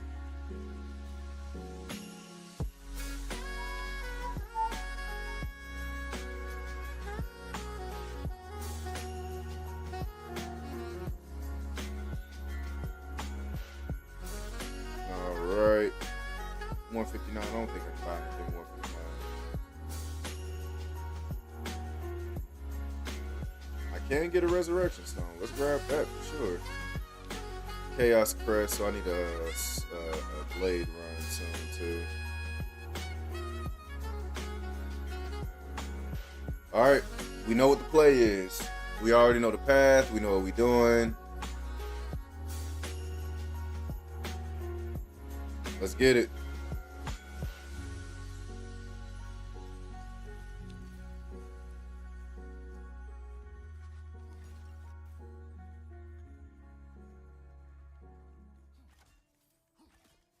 Y'all know the usual. In this particular case, I'm going to go ahead and do it. I'm just going to prime the rift with a few spearheads before I unlock it. And now... Oh, freaking Minotaur.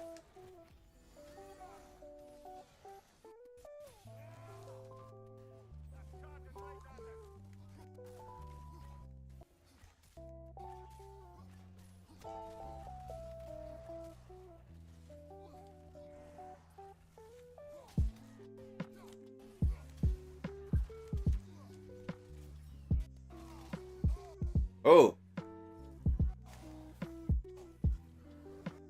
Definitely got to take you down. Yeah. Put some of that Minotaur meat in the freezer. We going hunting. And you, we just gonna take you out like that with the axe. We just gonna do that real quick. Soulless Rebuke, taking damage, blocking, parrying, all have moderate luck chance to call a soul. Let's do Soulless Rebuke, because I rebuke all the evils of Valhalla. Nope, nothing. Dead.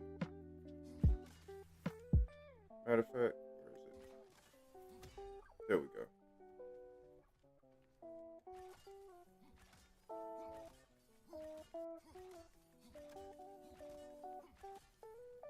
Okay, same thing.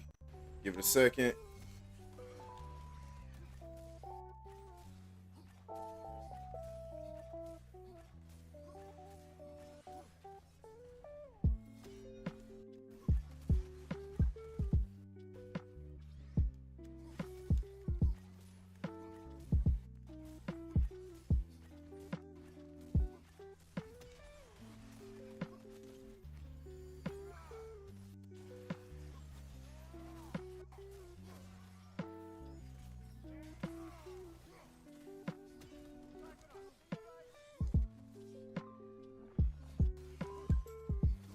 Oh.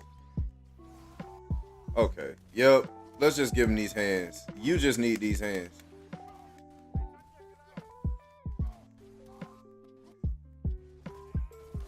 Yeah, you just gonna get these hands. I hate wraiths so much. They're so annoying.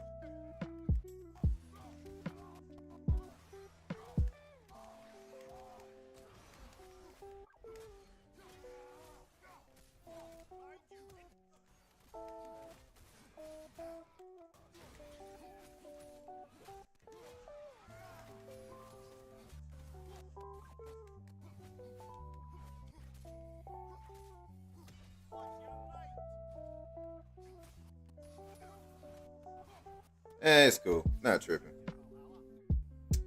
Hold for several seconds. Fire a volley of Valkyrie shots. Ooh, memories of the collector are sealed within. If y'all do not know what this one is, this is a good thing to have. I'm gonna show y'all what it does. Just in case y'all have never gotten this particular perk in Valhalla. It's a great one. It really is. And we're gonna see what it does here in a second. Let's get out of this area. And we'll come back in.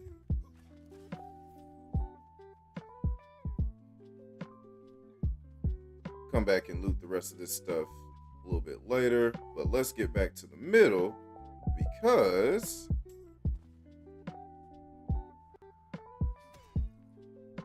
wrong button. The benefit of this is that if you break it, so now anytime I use my relic, it's instantly going to switch to a different relic. So I essentially now have unlimited, I have access to all of the relics, as well as I don't have to worry about running out of charges, because it is going to continuously switch to a different relic every time it's used.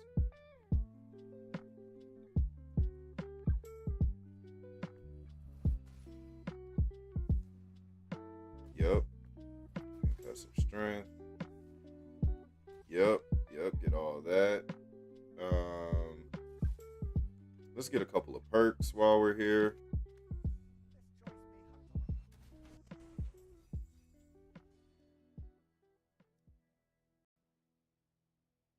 Let's re-roll this.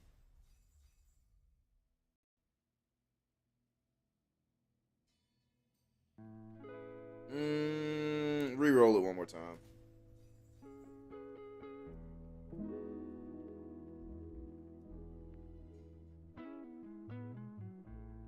Increase the duration of all status effects, or increase the damage of all of my weapon triangle attacks and abilities.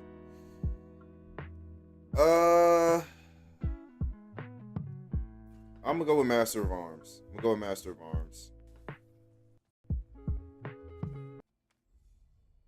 Oh, I don't have enough of that. That's cool. I went down there, boop boop. We gotta still go and get those and hop down and hit this one. But if I go ahead and get that rail when I hop down to the gold, I'm gonna try it. Why not? We just having fun today, right? I'm not really pressed to try to get the Berserker King today. If it happens, it happens.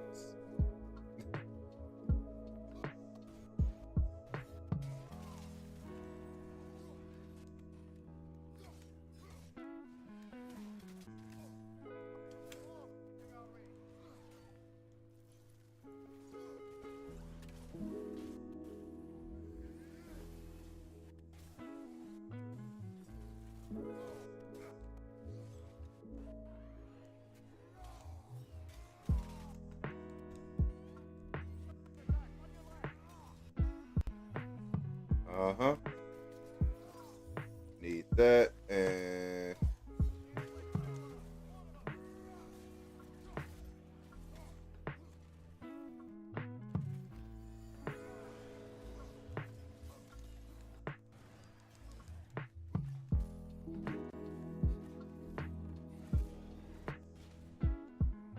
hold up, what's this one do? There we go.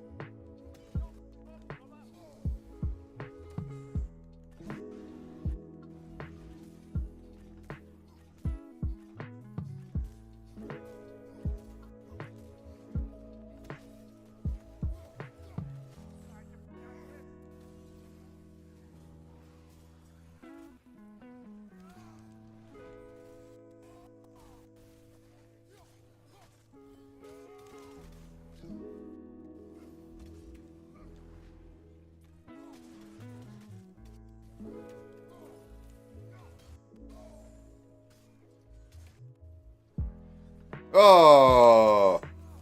Oh. Let's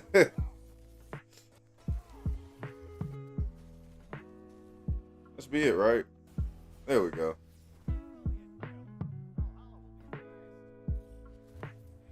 Yeah, y'all could tell I'm lax, because normally I would have been knocked out all of the red glyphs before it even got to the red. I am so unbothered right now. All right. I'm still gonna go the same pathway too. I'm still gonna do the same pathway that we normally do.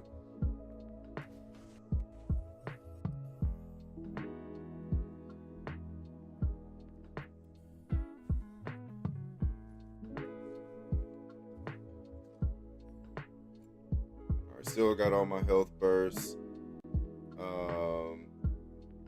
Let's go ahead and upgrade all of my runic attacks to the max level.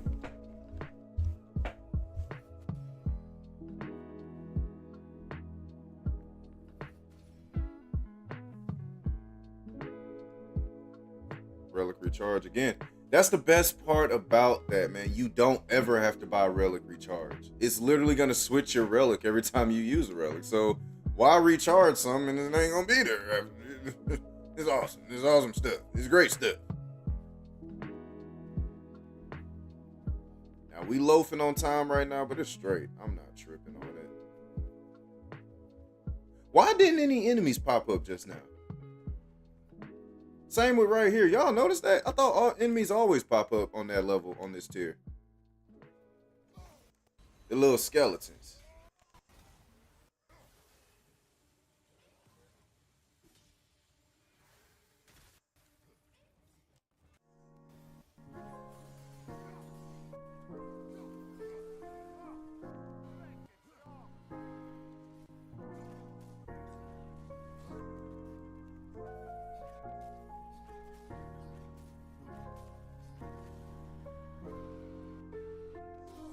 Oh, I tried to do it.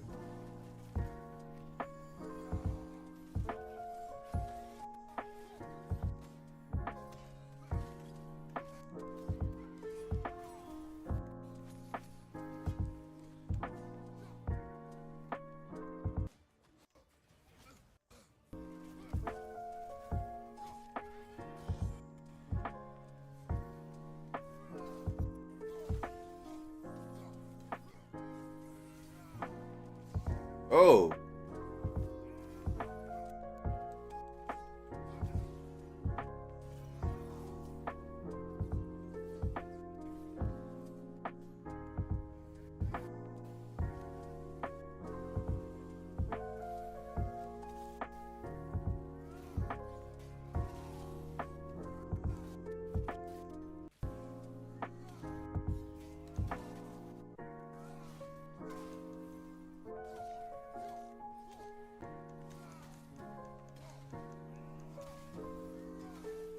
There we go.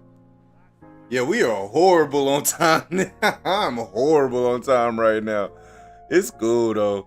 Increase damage, but also nope. Nope. Lift inventory full. What we got in here to get rid of? What we got in here to get rid of?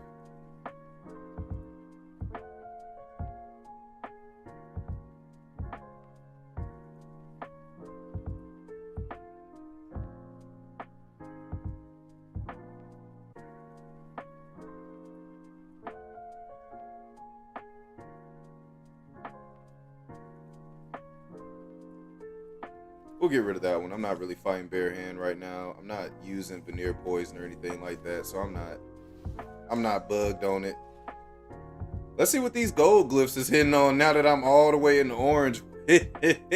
I'm Kenny Loggins right now. I'm in the danger zone.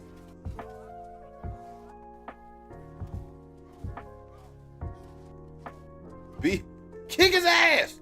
Kick his ass! Kick his ass! Oh, oh.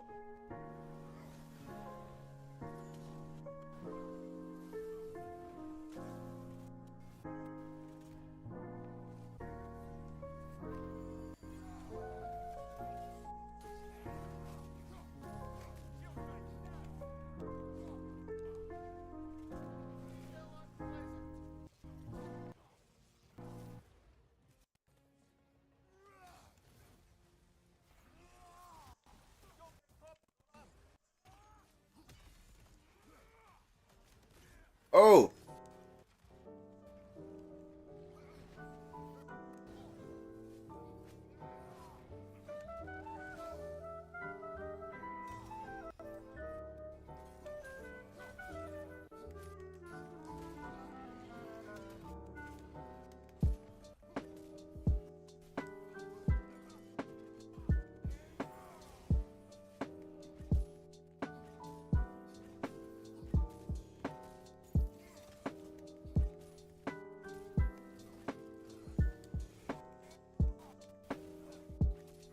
Yo, my cooldown is crazy right now. Have y'all noticed that I'm literally triggering my relic like every few seconds? My cooldown is stupid dumb right now. It's so dumb. Dumb meaning good, not dumb meaning bad. So crazy. You know what? Why not? I'm feeling fun. Alright. Melee attacks, critically strike, creating a damage explosion. Reduced damage and has increased during his base. That actually might be worth it. What can we get rid of? Increase melee during realm shift.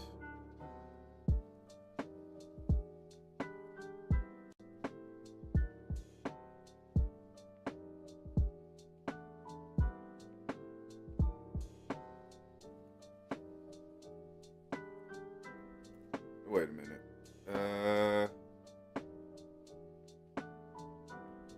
Let's get rid of that one. A little too specific. This one, Aggressor's Resolve. It's funny because even though I'm blowing through time like a lot worse than. Wait a minute. I just realized something. Do enemies not pop up in Valhalla randomly if you've taken all the burdens?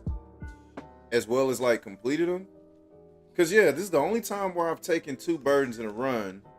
It's also the only time where I've completed 2 burdens.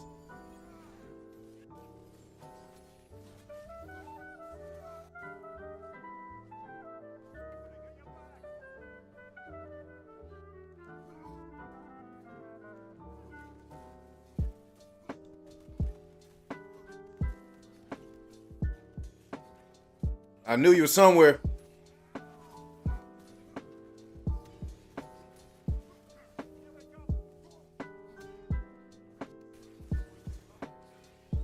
I knew y'all was somewhere.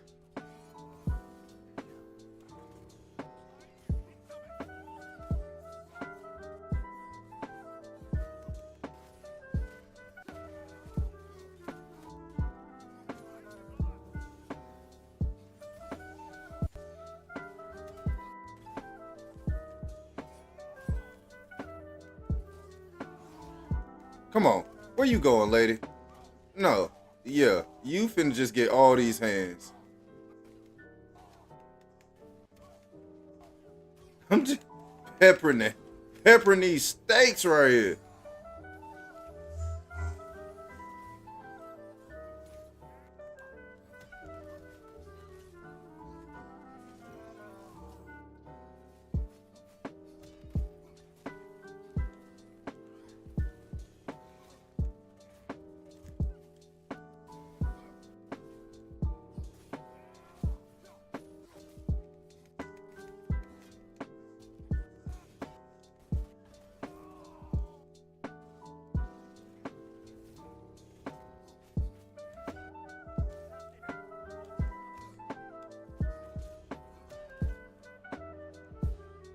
There we go. Oh!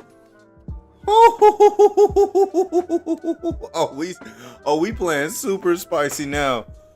Oh, we are playing super spicy now. Everything is finna be super more difficult, way more difficult.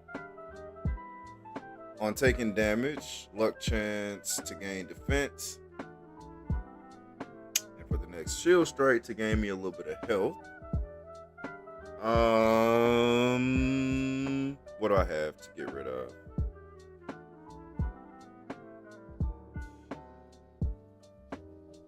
Gotta keep the Axe Attunement, but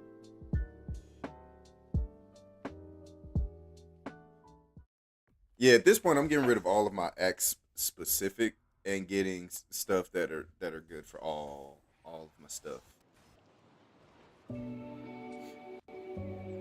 Should I face this blue? Yeah, but why not? Let's face a blue glyph at max difficulty.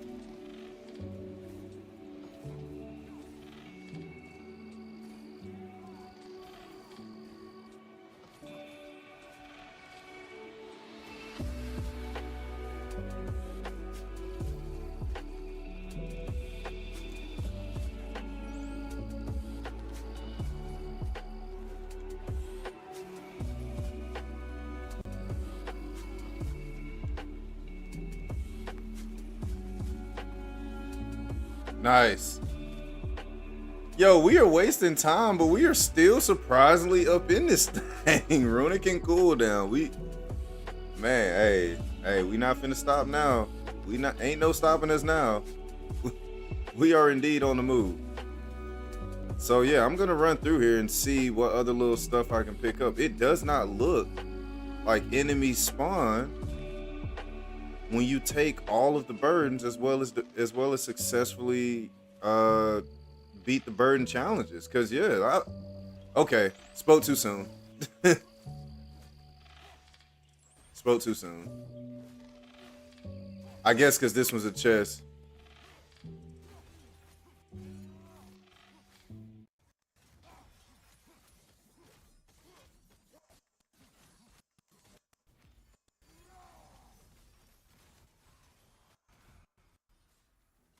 There we go. Same thing, defense cooldown. We gonna keep this thing going. That way, as soon as I get the opportunity to trigger a shift, as soon as I see a realm shift or anything like that is possible, we hitting it. We getting it.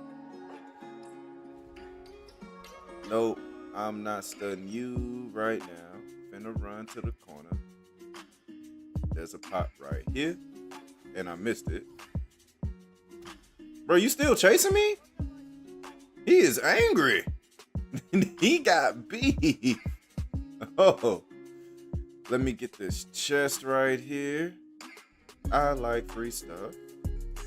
Give me this chest right here. Mastery seals. Okay. I already got that one. That's right. Okay, yeah, so I think everything on this side is officially good.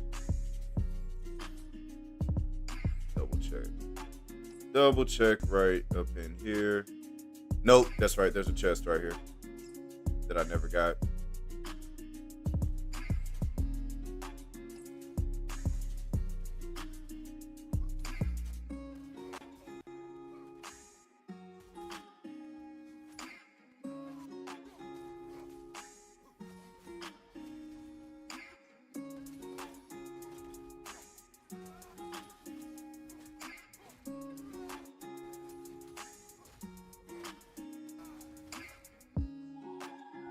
There we go, and I'm pretty sure there's gonna have 2 enemies pop up right here. No? Oh, they are giving me the easy stuff. Okay. What's the Fog of Fimbulwinter do? No, I'm not feeling that. I'll re-roll it. Breath of Thamar. We'll do Leviathan's Roar. Leviathan's Roar is a bit more versatile and useful for what we are doing. Even though we just having fun, I mean, I'm still gonna try to get some decent stuff. Yeah, it's unlocked. I can take out the Berserker King if I wanted to right now.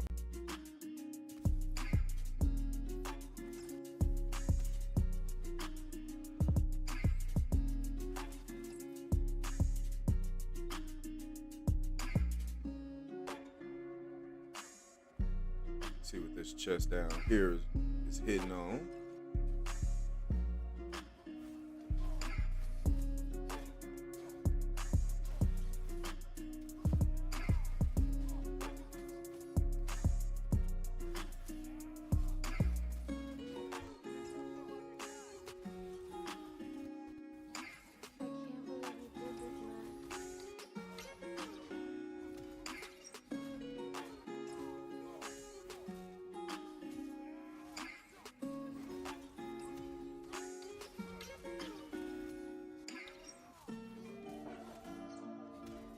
There we go.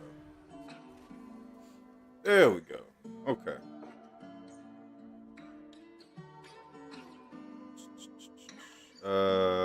Let's go back.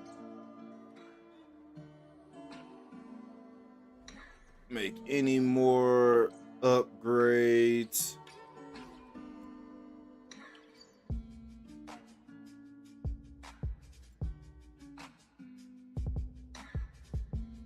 Yeah, I was gonna say I can't do that, but we can upgrade my abilities. Let's do that.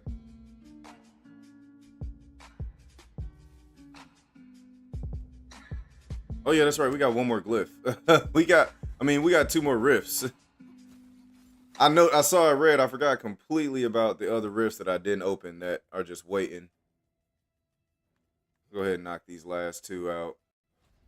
On red difficulty at that. Max difficulty for the blue rifts, which probably make them equal to like a gold rift.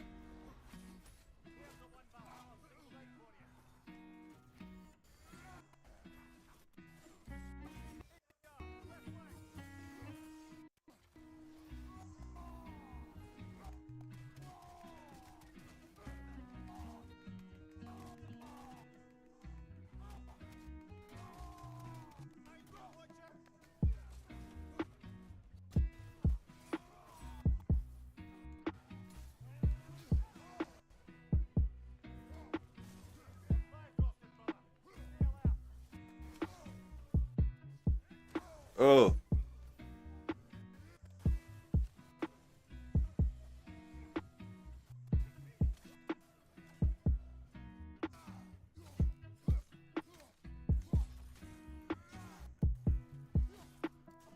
There we go. And boom. That's how you do that.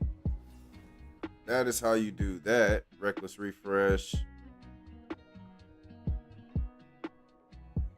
Let's just go for more vitality. I think I'm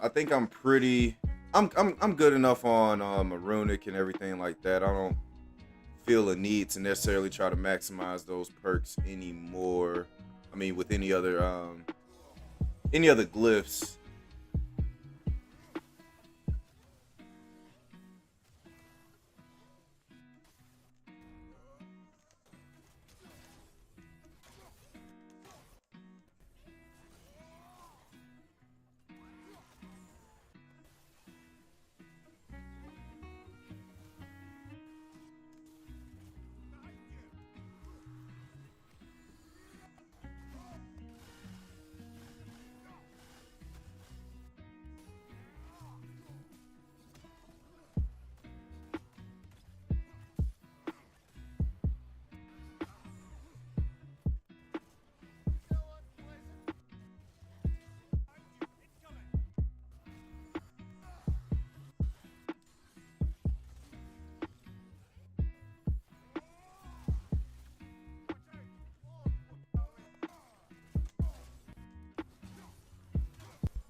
There we go. That is all of the glyphs taken down. And not even efficiently. I'm not even gonna lie. That was probably the most inefficient run I've had in Valhalla yet. But we took stuff out. We got it done.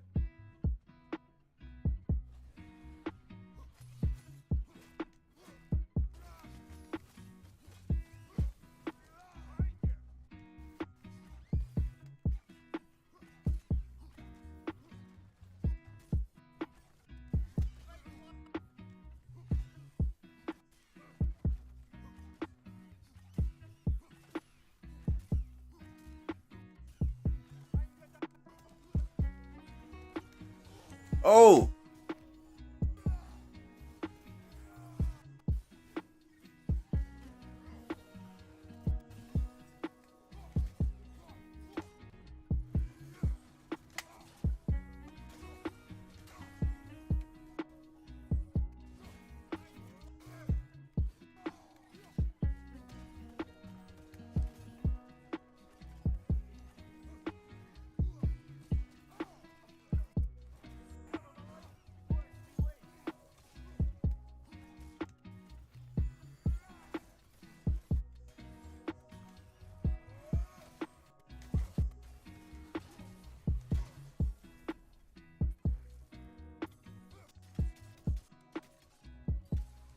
There we go.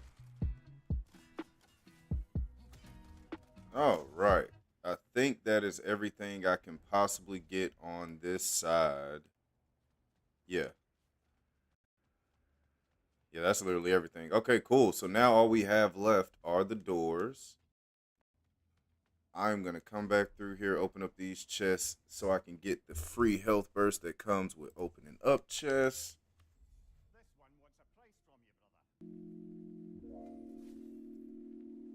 Actually, let's do this one since it's cheaper.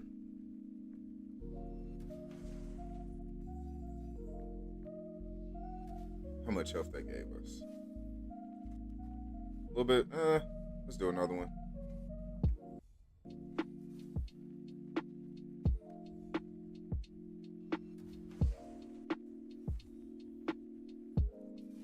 Okay.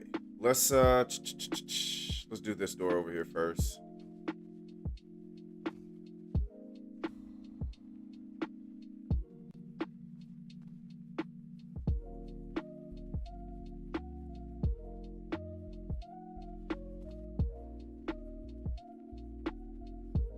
And I think there's another yep, there is a chest over here. I was gonna say, oh, there's two chests over here.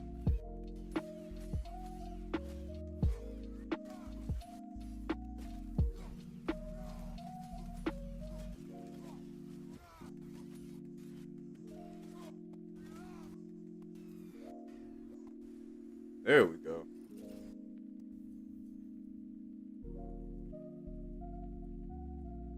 Don't need any of these.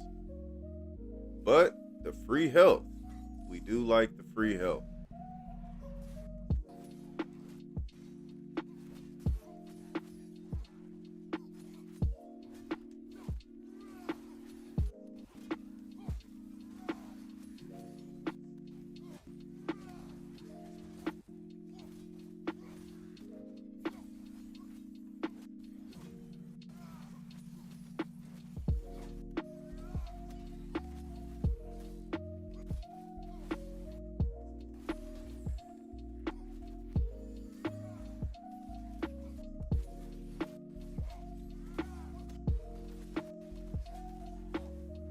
There we go.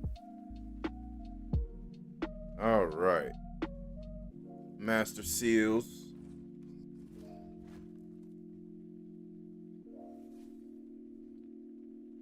All right. Valhalla boss fight.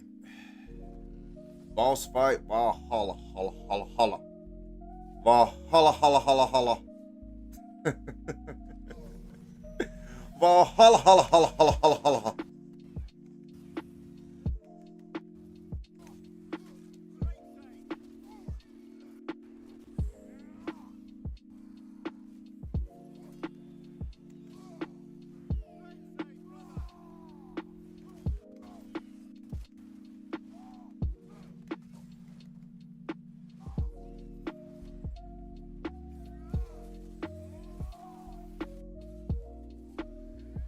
Yeah, you can go ahead and sit down.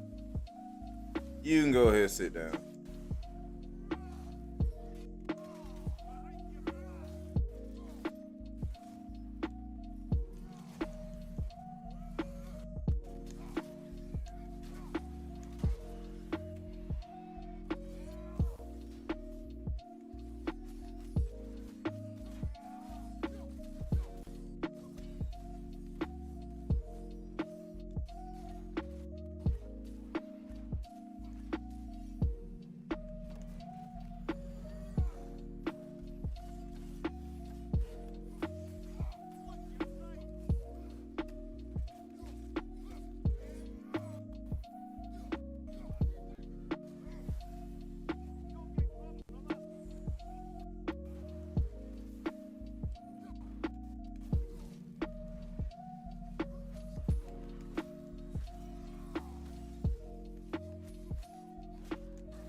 Who? Any more enemy? I was finna say there's somebody around who can get these hands.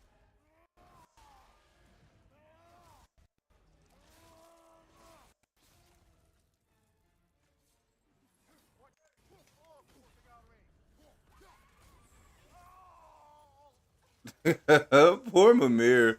He sounds so pitiful.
Put him down. Put him down. Put him down.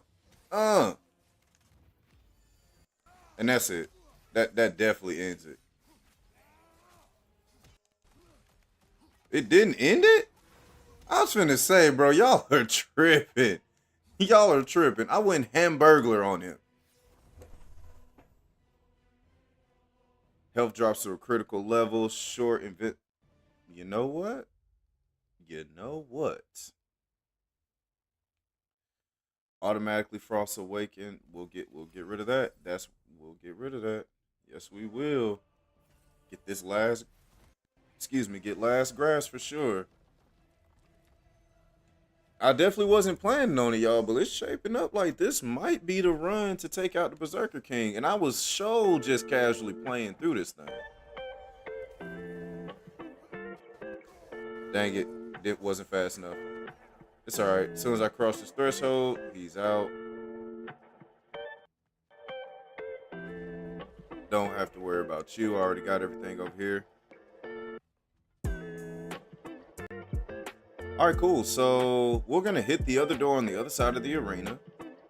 See what that looks like, how that shakes up the health and everything a little bit. And depending on what it's looking like, we'll go ahead and buy the minor health rage boost. And as long as that gets us to a decent spot on the health, then yeah, we'll try to take out the Berserker King and see how we do, man.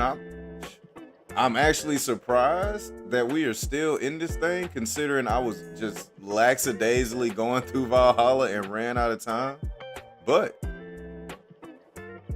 hey, you never know how things are gonna go, man. You never know. You never know how things are gonna go. It's a testament to life, really. Look, I'm going through stuff right now, but that's why I was like, let me go ahead and stream anyway. stream and have some fun. As well as adjust this pillow behind my back. There we go.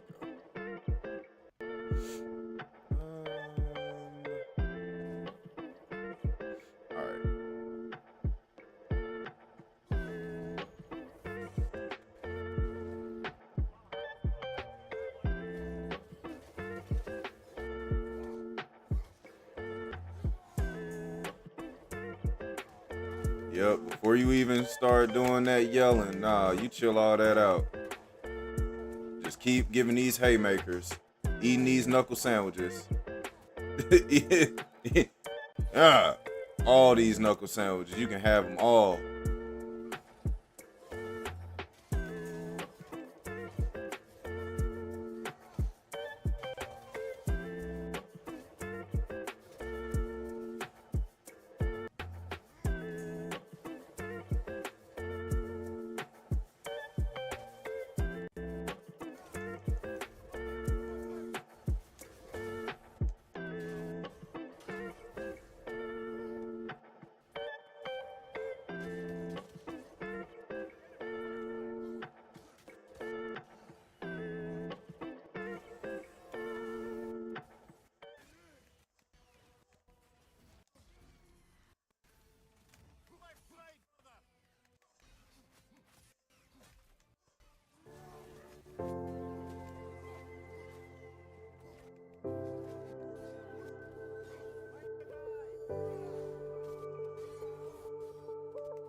Oh man, we are cooking today.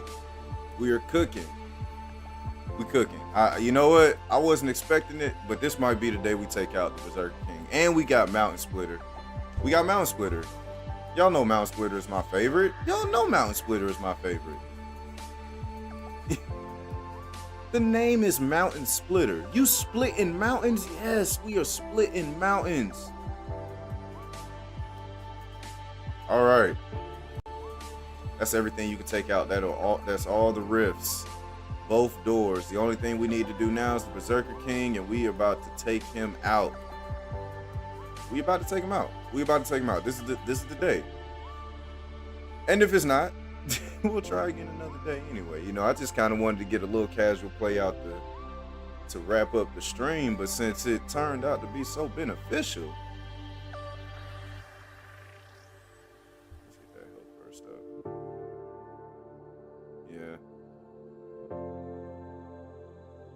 Yeah, we'll get the major one. All right, Berserker King. King Berserk. Doom. All right. I got all my resurrection stones. Whew. Per the use, we're gonna start off with the spear for those ranged attacks early. Plant some spearheads for some little snipe damage. All right, let's get it. Let's get it. Ooh, good vibes, good smooth velvety vibes. Ooh, let me power up a little bit. Let's power up a little bit. Let's get the energy going real quick. Let's charge up one time. I don't know what's about to happen, but it's finna happen. I don't know what's finna happen, but it's finna happen. All right. Berserker King, let's go.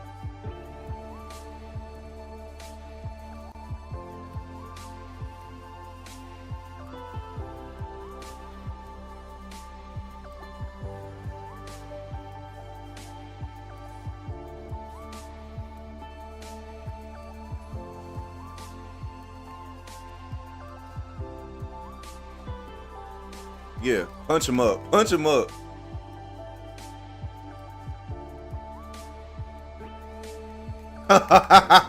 Did y'all see that? It just jumped up and smacked the taste out this man's mouth. Ooh.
Uh-huh.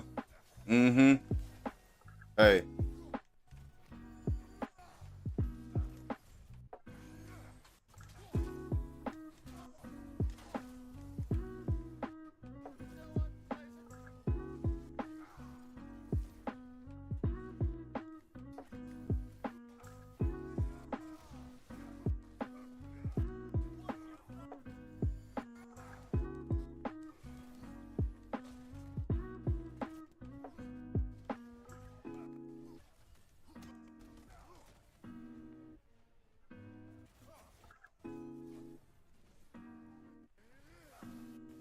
Oh my gosh, we are doing solid on the king.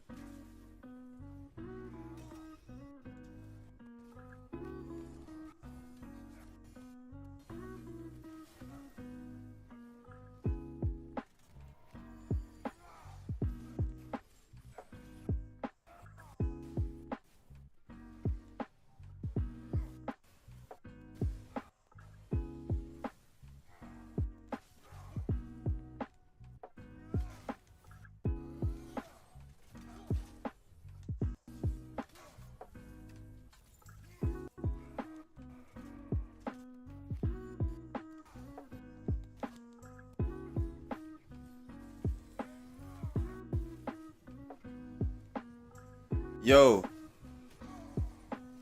this might be it. That's cool. This cool. This cool. This is my first resurrection stone, and I got all 4.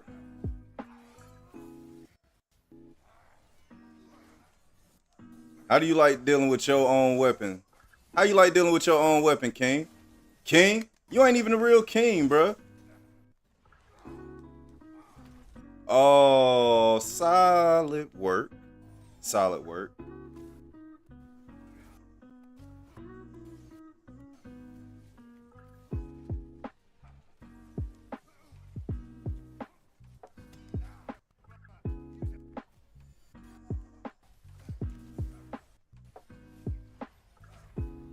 Oh.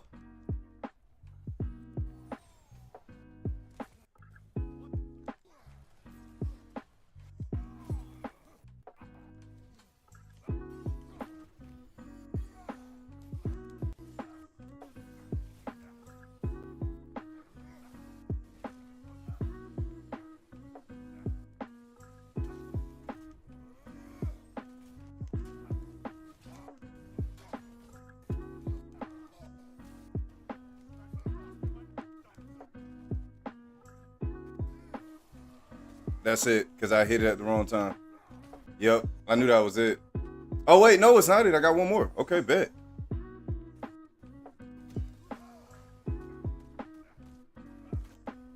Yep, that's it now. Yeah, I knew that was it. My reaction time was a little too slow in that. But yo, we did solid. We did pretty solid. Definitely did pretty solid for a match that I was just kind of lackadaisical going through and having fun with. But man, it was a good time. It was a good time. Yo. Man. Ooh, neon green is still shining under that light. Ooh, hoo, hoo, hoo. Look at that glow. Look at that glow. Hold up. Ooh, man. Man. So look, y'all, man, we had a good stream. Like I said, it was a little different today. Vibe was a little different today. We watched some videos, doing some reaction and things like that. Put the gameplay on last, man. You know, every now and again, we're going to switch it up. Try some new things, try some new games and things like that. Have some fun, man. Especially, you know, to recharge the batteries and the energy. You know, like I said before, man, you know, sometimes we are not always 100% on our square in our own vibe, so to speak. So this was a day, this whole week has been a time where the Shinobi's kind of been feeling a little off. So switching it up like this was really fun for me to do something different, have a little more relaxed type of stream, and I hope you guys enjoyed it, man. I appreciate all the people who stopped by to watch, whether you were on YouTube or Twitch, whether you had me on in the background just lurking watching, or whether you came in the chat, said something to me. It don't matter, man. I appreciate y'all for watching and enjoying the stream. And man, we gonna have another good stream today on Sunday, because it's officially Sunday where I'm at. So we have another great stream tonight, you guys, to hopefully go into a week and try to recharge the batteries and start off, man, fresh, fun, and revitalized. But look, man, I appreciate all of you guys. Thank you for coming to enjoy the stream. It has been a great one. And as always, it is love, peace, and wave grease. I'm the Velvet Wave Shinobi, and I will see you guys on the next one. Be safe out there. Peace.